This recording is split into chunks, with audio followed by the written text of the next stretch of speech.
भारतीय राष्ट्र सरदार वल्लभ भाई पटेल के चरणों में अपनी कृतज्ञता अर्पित करता हुआ माननीय मुख्य अतिथि महोदय के माध्यम से हम सभी हमारी राष्ट्रीय एकता के प्रेरक को शत शत नमन करते हैं, प्रणाम करते हैं।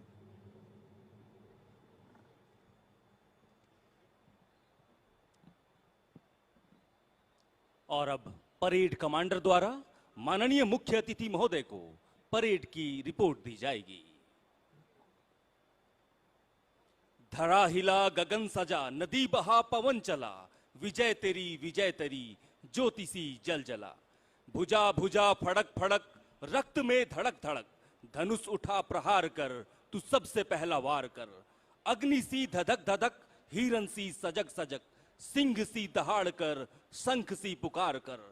रुके न तू, छके न तू, झुके न तू, थमे न तू, सदा चले थके न तू, रुके न तू, थके न तू।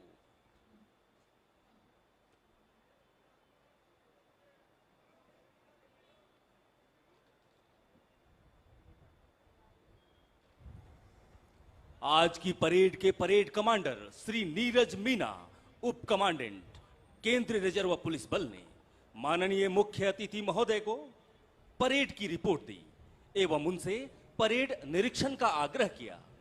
मुख्य अतिथि महोदय ने परेड कमांडर के आग्रह को सहर्ष स्वीकार किया और अब माननीय मुख्य अतिथि महोदय एवं परेड कमांडर निरीक्षण वाहन पर सवार। वाहन समय की गरिमा के अनुरूप मुख्य अतिथि महोदय को लेकर धीरे धीरे परेड की ओर आगे बढ़ता हुआ। हमारे आज के समारोह के मुख्य अतिथि श्री अमित शाह, केंद्रीय गृह एवं सहकारिता मंत्री, एक कुशल राजनीतिज्ञ हैं। राष्ट्र के प्रति उत्साह और गौरव की भावना के साथ अत्यंत ही समर्पित होकर आप जनता की सेवा में तत्पर रहते हैं। आपके कर्मठ व्यक्तित्व एवं निर्णय लेने की अद्भुत क्षमता अतुलनीय है। आप देश की एकता, अखंडता एवं चहुमुखी विकास के लिए अनुकूल वातावरण तैयार करने हेतु सदैव प्रयत्नशील रहते हैं।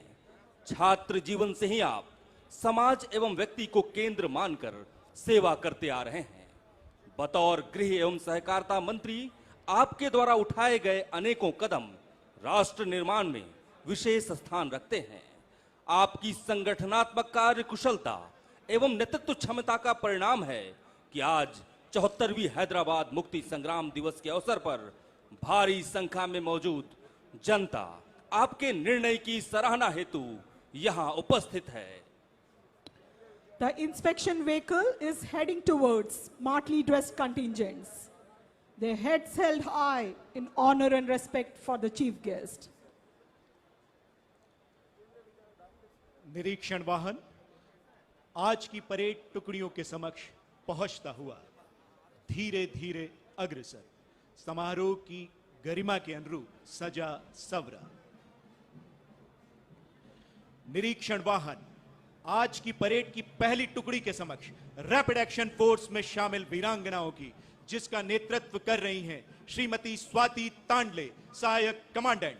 परेड की दूसरी टुकड़ी है केंद्रीय औद्योगिक सुरक्षा बल की महिलाओं का, कमान कर रही हैं श्रीमती मोनिका सिहाग, सहायक कमांडेंट। आज की परेड की तीसरी टुकड़ी केंद्रीय रिजर्व पुलिस बल के रणबांकुरों की है, कमान कर रहे हैं श्री मोहम्मद फयाज, सहायक कमांडेंट। निरीक्षण वाहन अब चौथी टुकड़ी के नजदीक पहुंचता हुआ केंद्रीय रिजर्व पुलिस बल के रणबांकुरे इस टुकड़ी में शामिल हैं। कमान है शाहजहां पीके, सहायक कमांडेंट के पास। निरीक्षण वाहन अग्रसर आज की परेड की पांचवी टुकड़ी सीआरपीएफ के जाबाजों की, कमान कर रहे हैं श्री श्रीराम शर्मा, सहायक कमांडेंट। और परेड मैदान के मध्य में सीआरपीएफ का ब्रास बैंड और पाइप बैंड का दल इस पूरे वातावरण को कर्णप्रिय एवं मनमोहक बनाने का उत्तरदायित्व निभाता हुआ। छठी टुकड़ी सीआरपीएफ की वीरों की, कमान कर रहे हैं श्री सुधीर कुमार सिंह, सहायक कमांडेंट। सातवीं टुकड़ी है सीआरपीएफ के रणबांकुरों की, कमान कर रहे हैं श्री बाल किशन, सहायक कमांडेंट। निरीक्षण वाहन अग्रसर आज की परेड की आठवीं टुकड़ी के समक्ष सीआरपीएफ के आंतरिक सुरक्षा प्रहरियों की, कमान कर रहे हैं श्री शेखर कुमार सिंह, सहायक कमांडेंट। और नौवीं टुकड़ी है केंद्रीय औद्योगिक सुरक्षा बल के सुरक्षा प्रहरियों की, कमान कर रही हैं श्रीमती चेतना, सहायक कमांडेंट। आज की परेड की अंतिम टुकड़ी की ओर अग्रसर टुकड़ी है सीआईएसएफ की विशेष शाखा फायर विंग का अग्निदस्ता। कमान कर रहे हैं श्री विकास कुमार, सहायक commandant. India is a nation of heroes, and today we celebrate the spirit of Indianness that has inspired our leaders to change the course of the nation.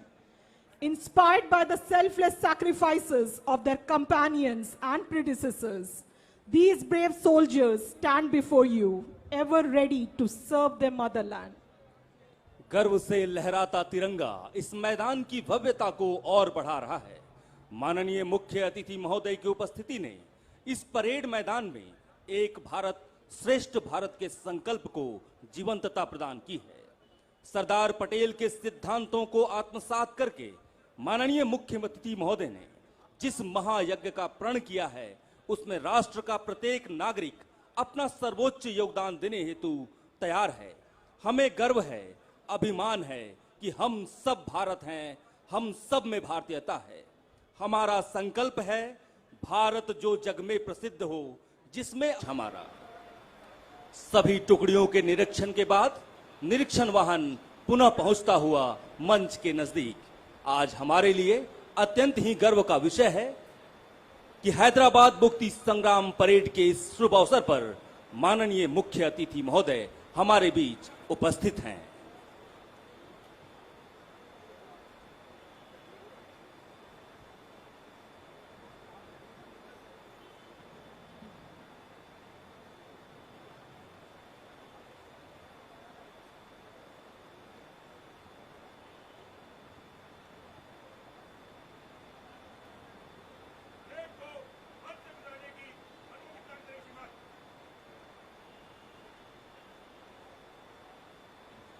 Parade commander द्वारा मुख्य अतिथि महोदय से मार्च पास्ट की अनुमति ली गई। Parade commander की जोशपूर्ण पश्चात से उठी गूंज मानो हम सभी से ये कहती है कि हास्य रुदन में तूफानों में, हास्य रुदन में तूफानों में, अमर संख्य बलिदानों में, उन्नत मस्तक चौड़ा सीना, पीड़ाओं में पलना होगा, कदम मिलाकर चलना होगा, कदम मिलाकर चलना होगा। परेड कमांडर अपने निर्धारित स्थान की ओर अग्रसर।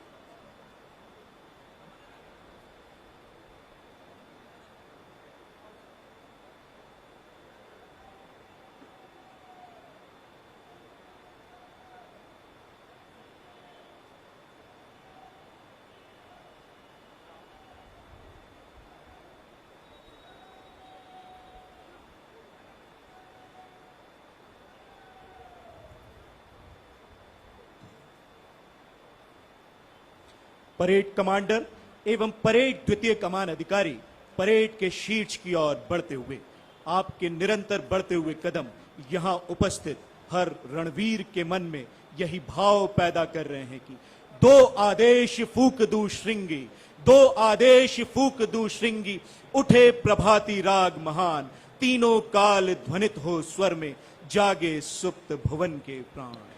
गत विभूति भावी की आशा, ले युग धर्म पुकार उठे, सिन्हों की गन अंध गुहा में, जागृति की उनकार उठे।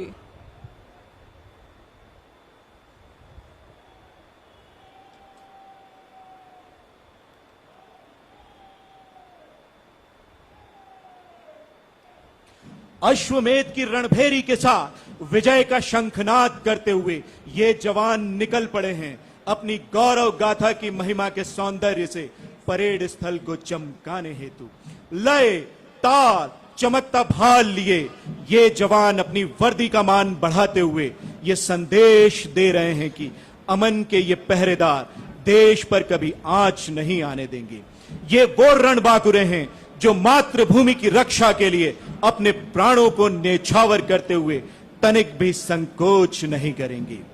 वीर तुम बढ़े चलो, धीर तुम बढ़े चलो, वीर तुम बढ़े चलो, धीर तुम बढ़े चलो, हाथ में ध्वजा रहे, बाल दल सजा रहे, ध्वज कभी झुके नहीं, दल कभी रुके नहीं, वीर तुम बढ़े चलो, धीर तुम बढ़े चलो। सामने पहाड़ हो, सिंह की दहाड़ हो, तुम निडर डरो नहीं, तुम निडर हटो डटो वहीं। वीर तुम बढ़े चलो, धीर तुम बढ़े चलो।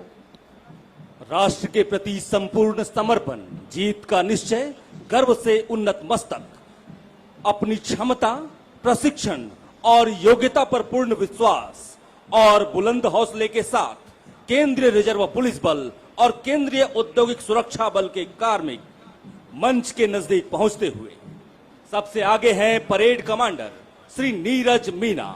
उनसे ठीक 3 कदम पीछे परेड द्वितीय कमान अधिकारी सुनील कुमार। सारे जहां से अच्छा की धुन पर डंके की चोट को अपनी कदमों तले दबाती परेड मंच के नजदीक पहुंचकर माननीय मुख्य अतिथि महोदय का सम्मान करना चाहती। हमारे ये वीर एक साथ मंच की ओर बढ़ते हुए, जिनकी दहाड़ आसमान का सीना चीरकर हौसलों को परवान देती है।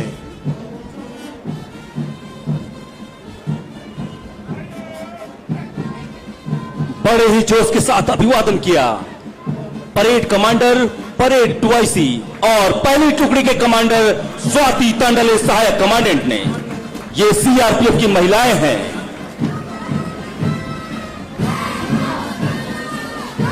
Next comes the all-women contingent of CISF, commanded by Srimati Monica Sihag, Assistant Commandant.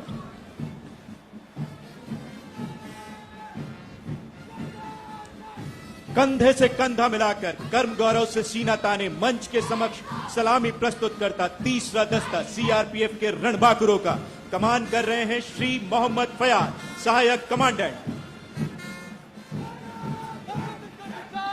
Next, contingent number 4 of CRPF is commanded by Shri Shahjahan PK, Assistant Commandant.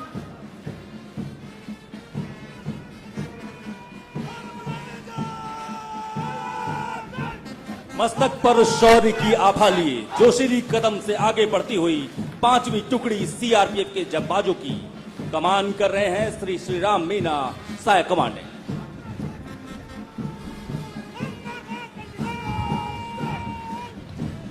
The CRPF contingent is commanded by Shri Sudhir Kumar Singh, Assistant Commandant.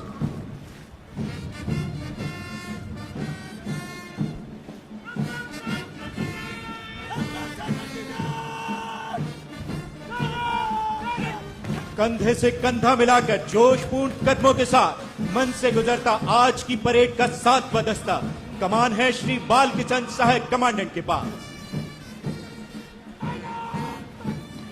Next comes contingent number 8, commanded by Shri Shekhar Kumar Singh, Assistant Commandant.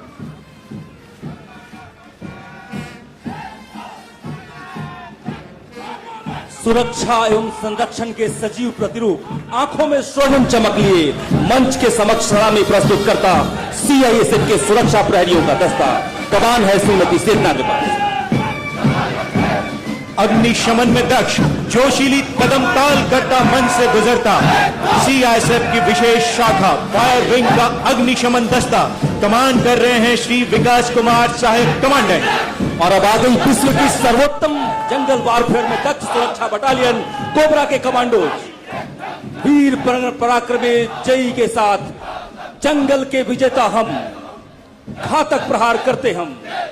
कमान है श्री विकास कुमार, सहायक संकेत के पास। और ये NCC की टुकड़ियां Hyderabad directorate की, ये girls हैं NCC की, जो मुख्य अतिथि महोदय का अभिवादन करते हुए मंच के सामने से निकल रही हैं। इनकी कमान है बी कल्याणी जूनियर अंडर अफसर के पास।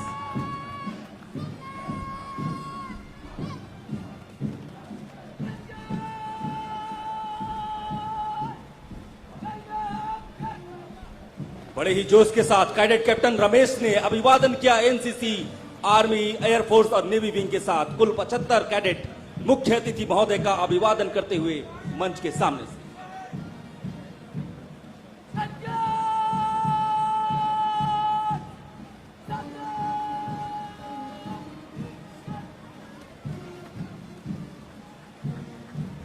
और NCC बॉयज, जूनियर बॉयज मुख्य अतिथि महोदय का अभिवादन करने हेतु मंच के नजदीक पहुंचते होते एक बार फिर पूरी परेड दुर्ग प्राचीर के सामने से गुजरती हुई। इन्हें बढ़ते हुए देखकर ऐसा लगता है जैसे समुद्र में उठती और गिरती हुई लहरें, समय जैसे ठहर गया हो।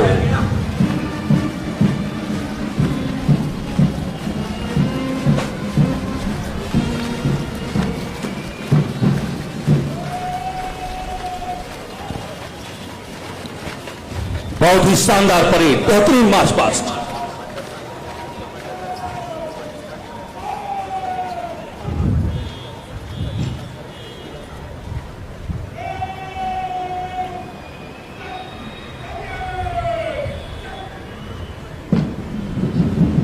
और इस बेहतरीन मार्च पास्ट के बाद स्वयं को सुव्यवस्थित करती हुई परेड द्वारा सच मत सच की कार्रवाई की जा रही है।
తెలంగాణ సాంస్కృతిక వైభవానికి ప్రతీకగా ఇప్పుడు కళాకారులు ముందుకు రానున్నారు. గౌరవనీయులు కార్యక్రమ ముఖ్య అతిథి హోంశాఖ మంత్రులు శ్రీ అమిత్ షా గారికి స్వాగతం పలుకుతూ సంగీతం ఆది ప్రణవనాదం, అందులో పురుడు పోసుకున్న నాదస్వరం, డోలు వాద్యాలతో కూడిన మంగళ వాయిద్యం, దక్షిణాదిన ఏ ఇంట శుభకార్యం జరిగినా మొదటగా వినిపించే కళ. నాదస్వరం కృతులకు పలికే వాటికి అనుకూలంగా డోలు లయ వాద్యాన్ని అందిస్తూ కళాకారులు ముందుకు వస్తూ ఉన్నారు. తెలుగునాట ఎందరో నాదస్వర విద్వాంసులుగా ఖ్యాతి గడించారు. వారిలో నాదబ్రహ్మ షేక్ చిన్మస్తాన్, షేక్ చిన్ మౌలానా వంటి ప్రముఖులు ఎందరో ఉన్నారు. ఈ కళకు గొప్ప గుర్తింపు ఏమిటంటే 2022లో భారత ప్రభుత్వం భద్రాచలం శ్రీ రామచంద్ర స్వామి ఆలయంలో నాదస్వర కళాకారుడైన షేక్ హసన్ కు పద్మశ్రీ పురస్కారంతో సత్కరించి నాదస్వర కళకు గౌరవాన్ని తెచ్చిపెట్టింది. मंगल वाद्यम या नादस्वरम के साथ देवी सज्जनों, दक्षिण भारत में शुभ अवसरों पर नादस्वरम की बहुत ही लोकप्रिय परंपरा है। शादी विवाह हो या मंदिरों में किए जाने वाले शुभ कार्य, ऐसे अवसरों पर नादस्वरम वादन की विशेष परंपरा है। और ये मंगल अवसर है जब नादस्वरम के कलाकारों का यह दल मुख्य मंच के सामने से होता हुआ माननीय मुख्य अतिथि महोदय के समक्ष अपनी प्रस्तुति देता हुआ आगे बढ़ रहा है। हमारी ये परंपराएं और आज हैदराबाद मुक्ति दिवस का ये समारोह हम सब के लिए एक शुभ अवसर है और मंगल अवसर है, और इस मंगल अवसर को आप सबको हार्दिक शुभकामनाएं।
బతుకమ్మ సంబరాలుని మనం వీక్షిస్తూ ఉన్నాము.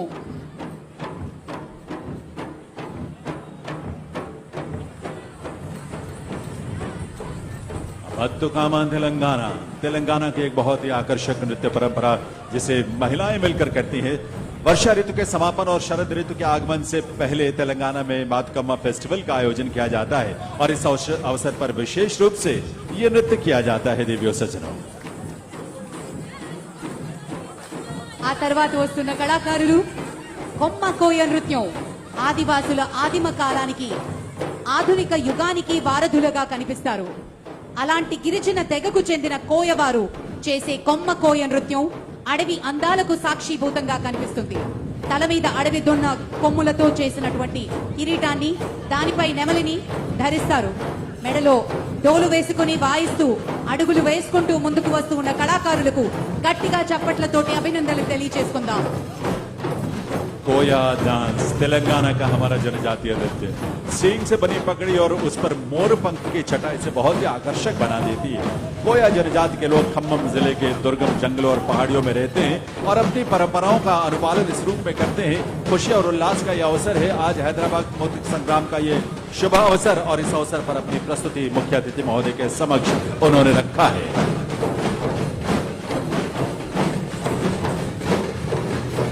ఆ తరువాత వస్తూ ఉన్న కళాకారులు డప్పు నృత్యం, ప్రాచీన సంగీత వాద్యం. డప్పు వాద్యం గ్రామీణులకు పట్టణ ప్రజలకు కూడా పరిచయం. ఈ డప్పు దరువులతో అడుగడుగునా వేసుకుంటూ అందంగా ముందుకు వస్తూ ఉన్న కళాకారుల్ని మనం చూస్తూ ఉన్నాము. డప్పు జానపద సంస్కృతికి మన ప్రతీకగా నిలుస్తూ ఉంది. లయబద్ధంగా సాగే డప్పు వాద్యం పామరుల నుండి పండితుల వరకు ఆకర్షిస్తుంది. डप्पू का ये रंग तेलंगाना में बहुत ही लोकप्रिय है देवियों सज्जनों। केवल एक ताल वाद्य यानी डप्पू के साथ इसे प्रस्तुत किया जाता है। मंदिरों में भी ये नृत्य खास तौर पर प्रस्तुत किया जाता है और यही नृत्य करती हुई हमारी महिलाएं इस समय मुख्य मंच से आगे की तरफ निकलती हुई। और एक रंग और है जो अब आपके सामने है। ఆ తర్వాత వస్తూ ఉన్న కళాకారులు బోనాలు. పోతరాజు తెలంగాణ అంటేనే బోనాలు. బోనం అంటే భోజనం. ప్రజలందరినీ చల్లగా చూడాలని అమ్మవారిని బోనం సమర్పించడం ఆనవాయితీ. ఆషాఢ మాసంలో నెల రోజుల పాటు హైదరాబాద్ లో బోనాల పండుగని ఘనంగా నిర్వహిస్తారు. పచ్చికొండను పసుపు కుంకుమలతో అలంకరిస్తూ ఆదిశక్తి అయిన అమ్మవారికి స్త్రీలు భక్తి శ్రద్ధలతో బోనాన్ని సమర్పిస్తారు. 1677లో ఛత్రపతి శివాజీతో పాతనగరంలో అక్కన్న మాదన్న ఆలయంలో అమ్మవారిని సందర్శించిన గొప్ప చరిత్రను గుర్తు చేసుకోవాలి. तेलंगाना की ये परंपरा बोनालू और पोतुराजा 45 पुरुष और 30 महिलाओं का ये दल 75 कलाकार इसमें शामिल हैं। बोनालू तेलंगाना का एक ऐसा पर्व है जिसमें देवी महाकाली की पूजा की जाती है। सामान्यतः इसका आयोजन आषाढ़ मास में यानी जुलाई या अगस्त के महीने में होता है। पोतुराज को भगवान विष्णु का अवतार माना जाता है और इसी रूप में उनकी पूजा की जाती है।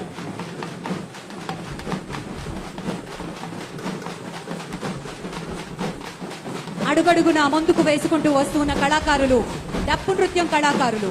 తొలుత పురుష ప్రాధాన్యంగా ప్రదర్శించే ఈ కళ మహిళలు కూడా గొప్పగా రాణిస్తూ ఉన్నారు. పట్టణ ప్రజలకు గ్రామీణులకు సుపరిచితమైనటువంటి డప్పు నృత్య కళాకారులకు గట్టిగా కరతాళ ధ్వనులతోటి అభినందనలు తెలియజేసుకుందాం.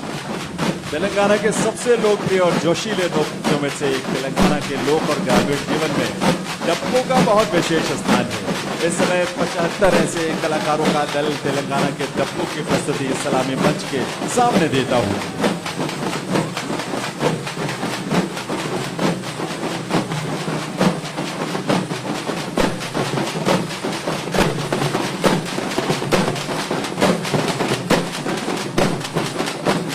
లంబాడి కళాకారులకి స్వాగతం పలుకుతూ ఉన్నాము. It's a tribal dance of Telangana performed by the women. The artists wearing colorful costumes. The Lambadi or the Banjaras are known in Telangana, are one of the Lambadi from the documenting their ancient history. It's believed that they are an Indo-Aryan race. A scholar ever suggests that they are the descendants of two brothers who intended Sri Krishna's cow.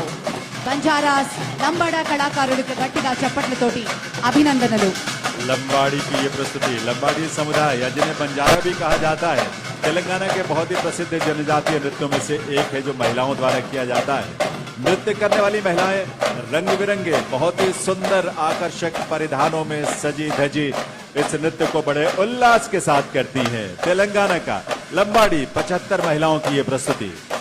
తర్వాతి వస్తున్న అద్భుతమైన కళాకారులు మర్ఫా హైదరాబాద్ కళారూపం 18వ శతాబ్దంలో Arabian సంస్కృతి నుండి హైదరాబాద్ ప్రాంతానికి వచ్చి చేరింది. గుండ్రటి డఫ్ ను మర్ఫాగా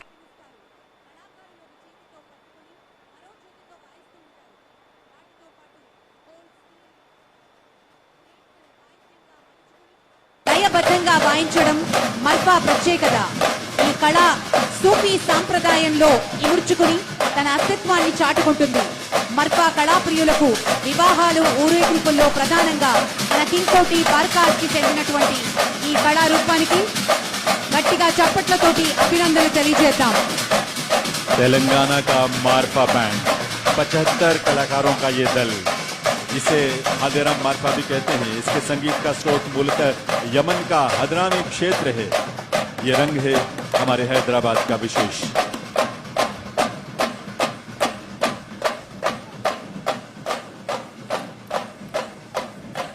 తర్వాతి వస్తున్న కళాకారులు కోలాటం నృత్య కళాకారులు. జానపద నృత్యం చేస్తూ చెక్క కర్రలతో చేసేటటువంటి ఈ సాంస్కృతిక వైభవం మన ప్రాచీనమైనది, తెలంగాణకి సొంతం. అలాగే దేవాలయాల్లో పండుగలప్పుడు ఉత్సవాల్లో ప్రత్యేకంగా మహిళలు చేసే కోలాటం నృత్యం. कोलाटम तेलंगाना की 75 महिलाओं का दल प्रस्तुति देता हुआ मुख्य मंच से आगे की तरफ बढ़ा है। तेलंगाना में महिलाओं द्वारा शुभ अवसरों या मंदिरों में किए जाने वाला एक बहुत ही लोकप्रिय नृत्य है, जिसकी प्रस्तुति यहाँ हम देख रहे हैं।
ప్రత్యేకమైనటువంటి కమ్యూనిటీ తెలంగాణకి సొంతం. శైవ సాంప్రదాయంలో దేవాలయాల్లో సాంప్రదాయంగా చేసేటటువంటి ఈ నృత్యానికి ప్రతీక డోలు మరియు ఒగ్గు డోలు కళాకారులు ప్రముఖంగా అందరికీ సుపరిచితం. పండుగలప్పుడు ఉత్సవాల్లో పాల్గొండే ఈ కళాకారులకి గట్టిగా చప్పట్లతోటి అభినందనలు తెలియజేసుకుందాం. आजादी के अमृत महोत्सव के काल में 75 पुरुष कलाकारों का ओगू डोला की प्रस्तुति तेलंगाना का एक और रंग है। कुरुमा समुदाय तेलंगाना का जिनका बहुत आकर्षक लोक नृत्य है ओगू डोलू। ओगू अर्थात एक विशेष तरह का तालवाद्य और इस ओगू के साथ किया जाने वाला नृत्य है ओगू डोलू। తరువాతి వస్తున్న కళాకారులు గుస్సాడి నృత్యం. ఈ నృత్యం ప్రాచీన గిరిజన సంస్కృతికి ప్రతీకగా ప్రతిరూపంగా నిలుస్తూ ఆదిలాబాద్ ప్రాంతానికి రాజ్గొండలు కొమ్లాలు గుస్సాడి నృత్యానికి ప్రదర్శిస్తూ ఉంటారు. వీరు దీపావళి పండుగని గొప్పగా జరుపుకుంటారు. గుస్సాడి బృందాలు దండారీలు అంటారు.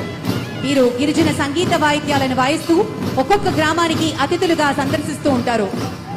గుస్సాడి నృత్యంలో పాల్గొనే కళాకారుల వేషధారణ ప్రత్యేకంగా నిలుస్తుంది. మెడలో రుద్రాక్షమాలలు, నడుముకు గజ్జలు, ముఖానికి విభూతి, తెల్లటి చారలు ఆదిమ జాతిని తలపిస్తూ ఉంటుంది. భుజాన జంతు చర్మం, చేతిలో మంత్రదండంకి పిలిచే కర్రను ధరిస్తూ నృత్యం చేస్తూ వస్తున్న ఈ కళాకారులకి స్వాగతం సుస్వాగతం. तेलंगाना के आदिलाबाद जिले में रहने वाली जनजातीय समुदाय गोंडूलू का नृत्य गुसाडी, जो इस समय मुख्य मंच के समक्ष प्रस्तुत किया जा रहा है। आमतौर पर यह नृत्य शुभ अवसरों पर किया जाता है, लेकिन दिवाली के अवसर पर बहुत खास रंग होता है इस नृत्य का, जिसका नाम है गुसाडी। తర్వాతి వస్తున్న కళాకారులు Dollu Kunitha drum dancers from Karnataka. The Dol Kunita is a popular folk dance from Karnataka, also known as the drum dance of Karnataka. The word Dolu means a traditional drum instrument. The word Kunita means dancing collectively. The dance performed all over the state during major festivals and celebrations. Dol Kunita is performed by a group of drummers. Please put your hands together, ladies and gentlemen. Dollu Kunitha Karnataka का ये रंग है आपके सामने। कर्नाटक में बहुत ही लोकप्रिय नृत्य। कन्नड़ा में डोलो का अर्थ है ड्रम और कुनीता का मतलब है नृत्य।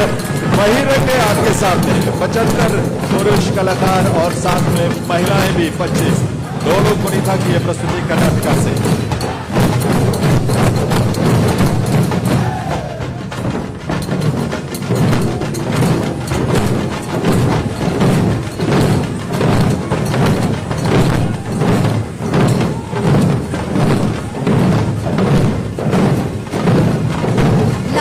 Not the least, ladies and gentlemen, Dol Patak, a drum dance from Maharashtra. Dol Patak plays Indian traditional drums and traditional instruments used by the Marathas.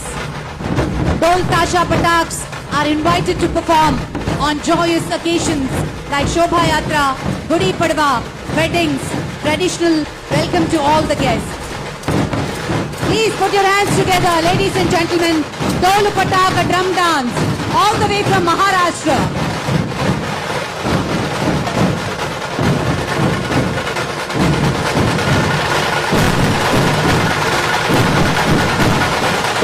Maharashtra का ढोल पथक।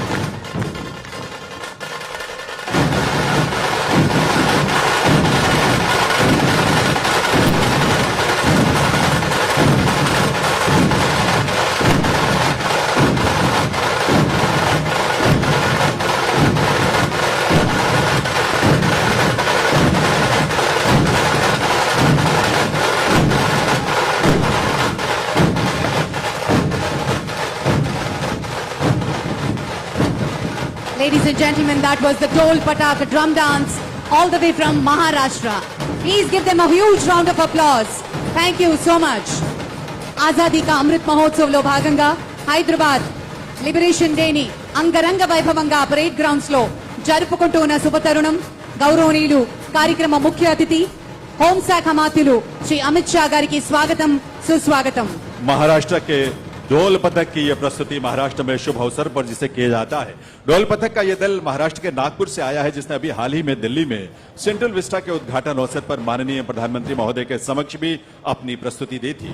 देवी सज्जनों, हमारे सांस्कृतिक दलों के आर्टिस्टिक परेड की कोरियोग्राफी की थी मुंबई के जाने माने कोरियोग्राफर देवेंद्र शेलार ने संस्कृति मंत्रालय भारत सरकार के लिए। और अब यह अवसर है हमारे शौर्य से और संस्कृति के रंगों के बाद हम इस अवसर पर मैं निवेदन करूंगा, हम सब के बीच ये गरिमा का और गौरव का क्षण है जब माननीय गृह और सहकारिता मंत्री भारत सरकार श्री अमित शाह जी का शुभागमन हुआ है। मैं निवेदन करूंगा श्री जी किशन रेड्डी जी, संस्कृति पर्यटन और डोनर मंत्री भारत सरकार, वे आप सबकी एक बार करतल ध्वनि के साथ देवी सज्जनों ये इस अवसर को, जबकि हैदराबाद मुक्ति संग्राम का ये ऐतिहासिक क्षण और अवसर आजादी के अमृत महोत्सव काल में हम मना रहे हैं, सबसे पहले माननीय श्री अमित शाह जी का वे स्वागत करेंगे, उन्हें यहां पर उनका अभिनंदन करेंगे, उन्हें भेंट करेंगे मेमेंटो और शॉल भेंट करके और साथ ही एक प्लांटर भेंट करके उनका स्वागत। देवियों सज्जनों, सबसे पहले ये सौभाग्य का क्षण है जब हम आजादी के अमृत महोत्सव काल में, और जबकि अमृत काल का शुभारंभ हो चुका है, उस काल में यह आयोजन हो रहा है, ऐतिहासिक क्षण है। और इस अवसर पर केंद्रीय संस्कृति पर्यटन और डोनर विभाग के मंत्री भारत सरकार, करतल ध्वनि आप सबकी तरफ से होनी चाहिए, तालियां आप सबकी तरफ से बजनी चाहिए इस अवसर पर, इस सौभाग्य के क्षण में। बहुत बहुत अभिनंदन है, बहुत बहुत स्वागत है, वंदन है, नमन है ऐसी विभूति को माननीय श्री अमित शाह जी को उनकी गरिमामय उपस्थिति के लिए। और मैं पुनः निवेदन करूंगा श्री जी किशन रेड्डी जी से कि हम सब के बीच पधारे श्री एकनाथ शिंदे जी, माननीय मुख्यमंत्री महाराष्ट्र, जिनकी गरिमामय उपस्थिति इस कार्यक्रम में हुए, उनके स्वागत के लिए भी उन्हें शॉल भेंट करके आपकी करतल ध्वनि के साथ देवियों सज्जनों आप सबसे निवेदन करूंगा कि आपकी तालियों के साथ ये स्वागत हो, ये अभिनंदन हो ऐसी विभूतियों का जो हम सब के लिए गौरव का क्षण है, सौभाग्य का क्षण है। और एकनाथ शिंदे जी का बहुत बहुत स्वागत अभिनंदन है। मैं इस अवसर पर अब मैं निवेदन करूंगा उमा नंदूरी जी, हमारी संयुक्त सचिव वे माननीय श्री जी किशन रेड्डी जी, माननीय संस्कृति पर्यटन और डोनर मंत्री भारत सरकार, जिनके मार्गदर्शन में, जिनके नेतृत्व में ये सारा आयोजन हो रहा है, करतल ध्वनि के साथ आइए उनका भी हम स्वागत अभिनंदन करें। और इस अवसर पर श्री राममौली जी, परिवहन और अनुसूचित जनजाति कल्याण मंत्री, कर्नाटका सरकार, उनकी उपस्थिति है, उनका स्वागत माननीय जी किशन रेड्डी जी अपने कर कमलों से कर रहे हैं। उमा जी से मैं निवेदन करूंगा कि वे आदरणीय श्री जी किशन रेड्डी जी का स्वागत करें। माननीय संस्कृति पर्यटन और डोनर विभाग के मंत्री, करतल ध्वनि आप सबकी तरफ से देवियों सज्जनों, स्वागत अभिनंदन माननीय जी किशन रेड्डी जी का इस अवसर पर और उनके नेतृत्व के लिए। और मैं उमा जी से पुनः निवेदन करूंगा कि वे माननीय गृह सचिव भारत सरकार श्री अजय कुमार भल्ला जी की गरिमामयी उपस्थिति है इस अवसर पर, उनका भी इस अवसर पर स्वागत करें। उमा नंदूरी जी, हमारी संयुक्त सचिव संस्कृति मंत्रालय भारत सरकार, और अन्य सभी अतिथियों का जो यहाँ पर तेलंगाना के और हैदराबाद के इस पावन धरा पर उपस्थित इन सभी अतिथियों का हम वंदन करते हैं, अभिनंदन करते हैं। और इस अवसर पर उन सबको हम नमन करते हैं जिनकी गरिमामयी उपस्थिति से आज का ये कार्यक्रम इस गरिमा के रूप में आपके समक्ष आगे बढ़ रहा है। और अब मैं निवेदन करूंगा श्री जी किशन रेड्डी जी, माननीय संस्कृति पर्यटन और उत्तर पूर्व क्षेत्र विभाग मंत्री भारत सरकार, कि वे माननीय श्री अमित शाह जी का आप सभी का स्वागत करने के लिए पधारें। श्री जी किशन रेड्डी जी। अंदरू भारत माता की जय। ఈనాటి కార్యక్రమానికి ముఖ్య అతిథులుగా వచ్చినటువంటి భారత హోంశాఖ మంత్రులు గౌరవనీయులు అభినవ సర్దార్ పటేల్ శ్రీ అమిత్ షా గారికి నేను యావత్ నిజాం పరిపాలనలో ఉన్నటువంటి తెలంగాణ, కర్ణాటక, మహారాష్ట్ర ప్రజానీకం నుంచి నేను హృదయపూర్వకంగా స్వాగతం పలుకుతా ఉన్నాను. అదేవిధంగా ఈనాటి కార్యక్రమానికి వచ్చినటువంటి గౌరవ పెద్దలు మహారాష్ట్ర ముఖ్యమంత్రి ఏక్నాథ్ షిండే గారికి తెలంగాణ ప్రజల తరఫున నేను హృదయపూర్వకంగా వారికి స్వాగతం పలుకుతా ఉన్నాను.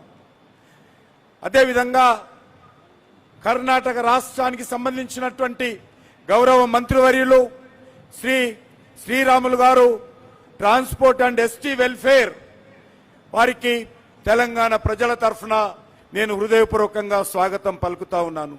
అదేవిధంగా వేదిక మీద ఉన్నటువంటి అజయ్ కుమార్ భల్లా గారు, హోం సెక్రటరీ, శ్రీ టపన్ డేకా గారు, director information, director intelligence bureau, అదేవిధంగా ఉమా నందూరి గారు, ఇక్కడ వచ్చినటువంటి గౌరవ పార్లమెంట్ సభ్యులు, గౌరవ శాసన సభ్యులు, గౌరవ మాజీ మంత్రివర్యులు, గౌరవ మాజీ అధికారులు, అదేవిధంగా స్వతంత్ర సమరయోధుల కుటుంబాల సభ్యులు, అదేవిధంగా ఇక్కడ వచ్చినటువంటి భారత ప్రభుత్వ అధికారులు, రాష్ట్ర ప్రభుత్వ అధికారులు, అనేక మంది పద్మశ్రీ అవార్డు గ్రహీతలు, అదేవిధంగా కవులు, కళాకారులు, పోలీస్ అధికారులు, పారామిలిటరీ అధికారులు అందరికీ కూడా నేను హృదయపూర్వకంగా స్వాగతం పలుకుతా ఉన్నాను.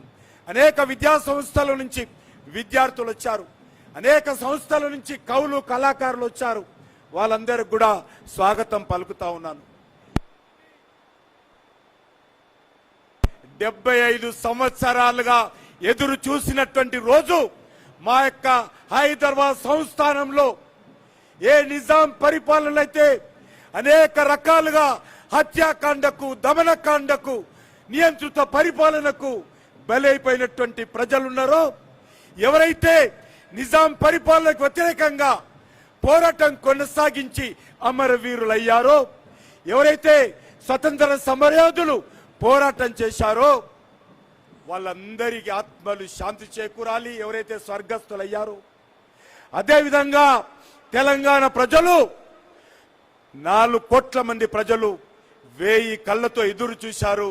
4 కోట్ల అంటే 8 కోట్ల కళ్ళతో ఈ రోజు కోసం ఎదురు చూశారు. మీకందరికీ తెలుసు, 1948 సెప్టెంబర్ 17 సర్దార్ వల్లభాయ్ పటేల్ ఈ హైదరాబాద్ గడ్డ మీద, ఈ తెలంగాణ నేటి రాష్ట్ర రాజధానిలో మొట్టమొదటి త్రివర్ణ పతాకం ఇక్కడ ఎగరవేయడం జరిగింది.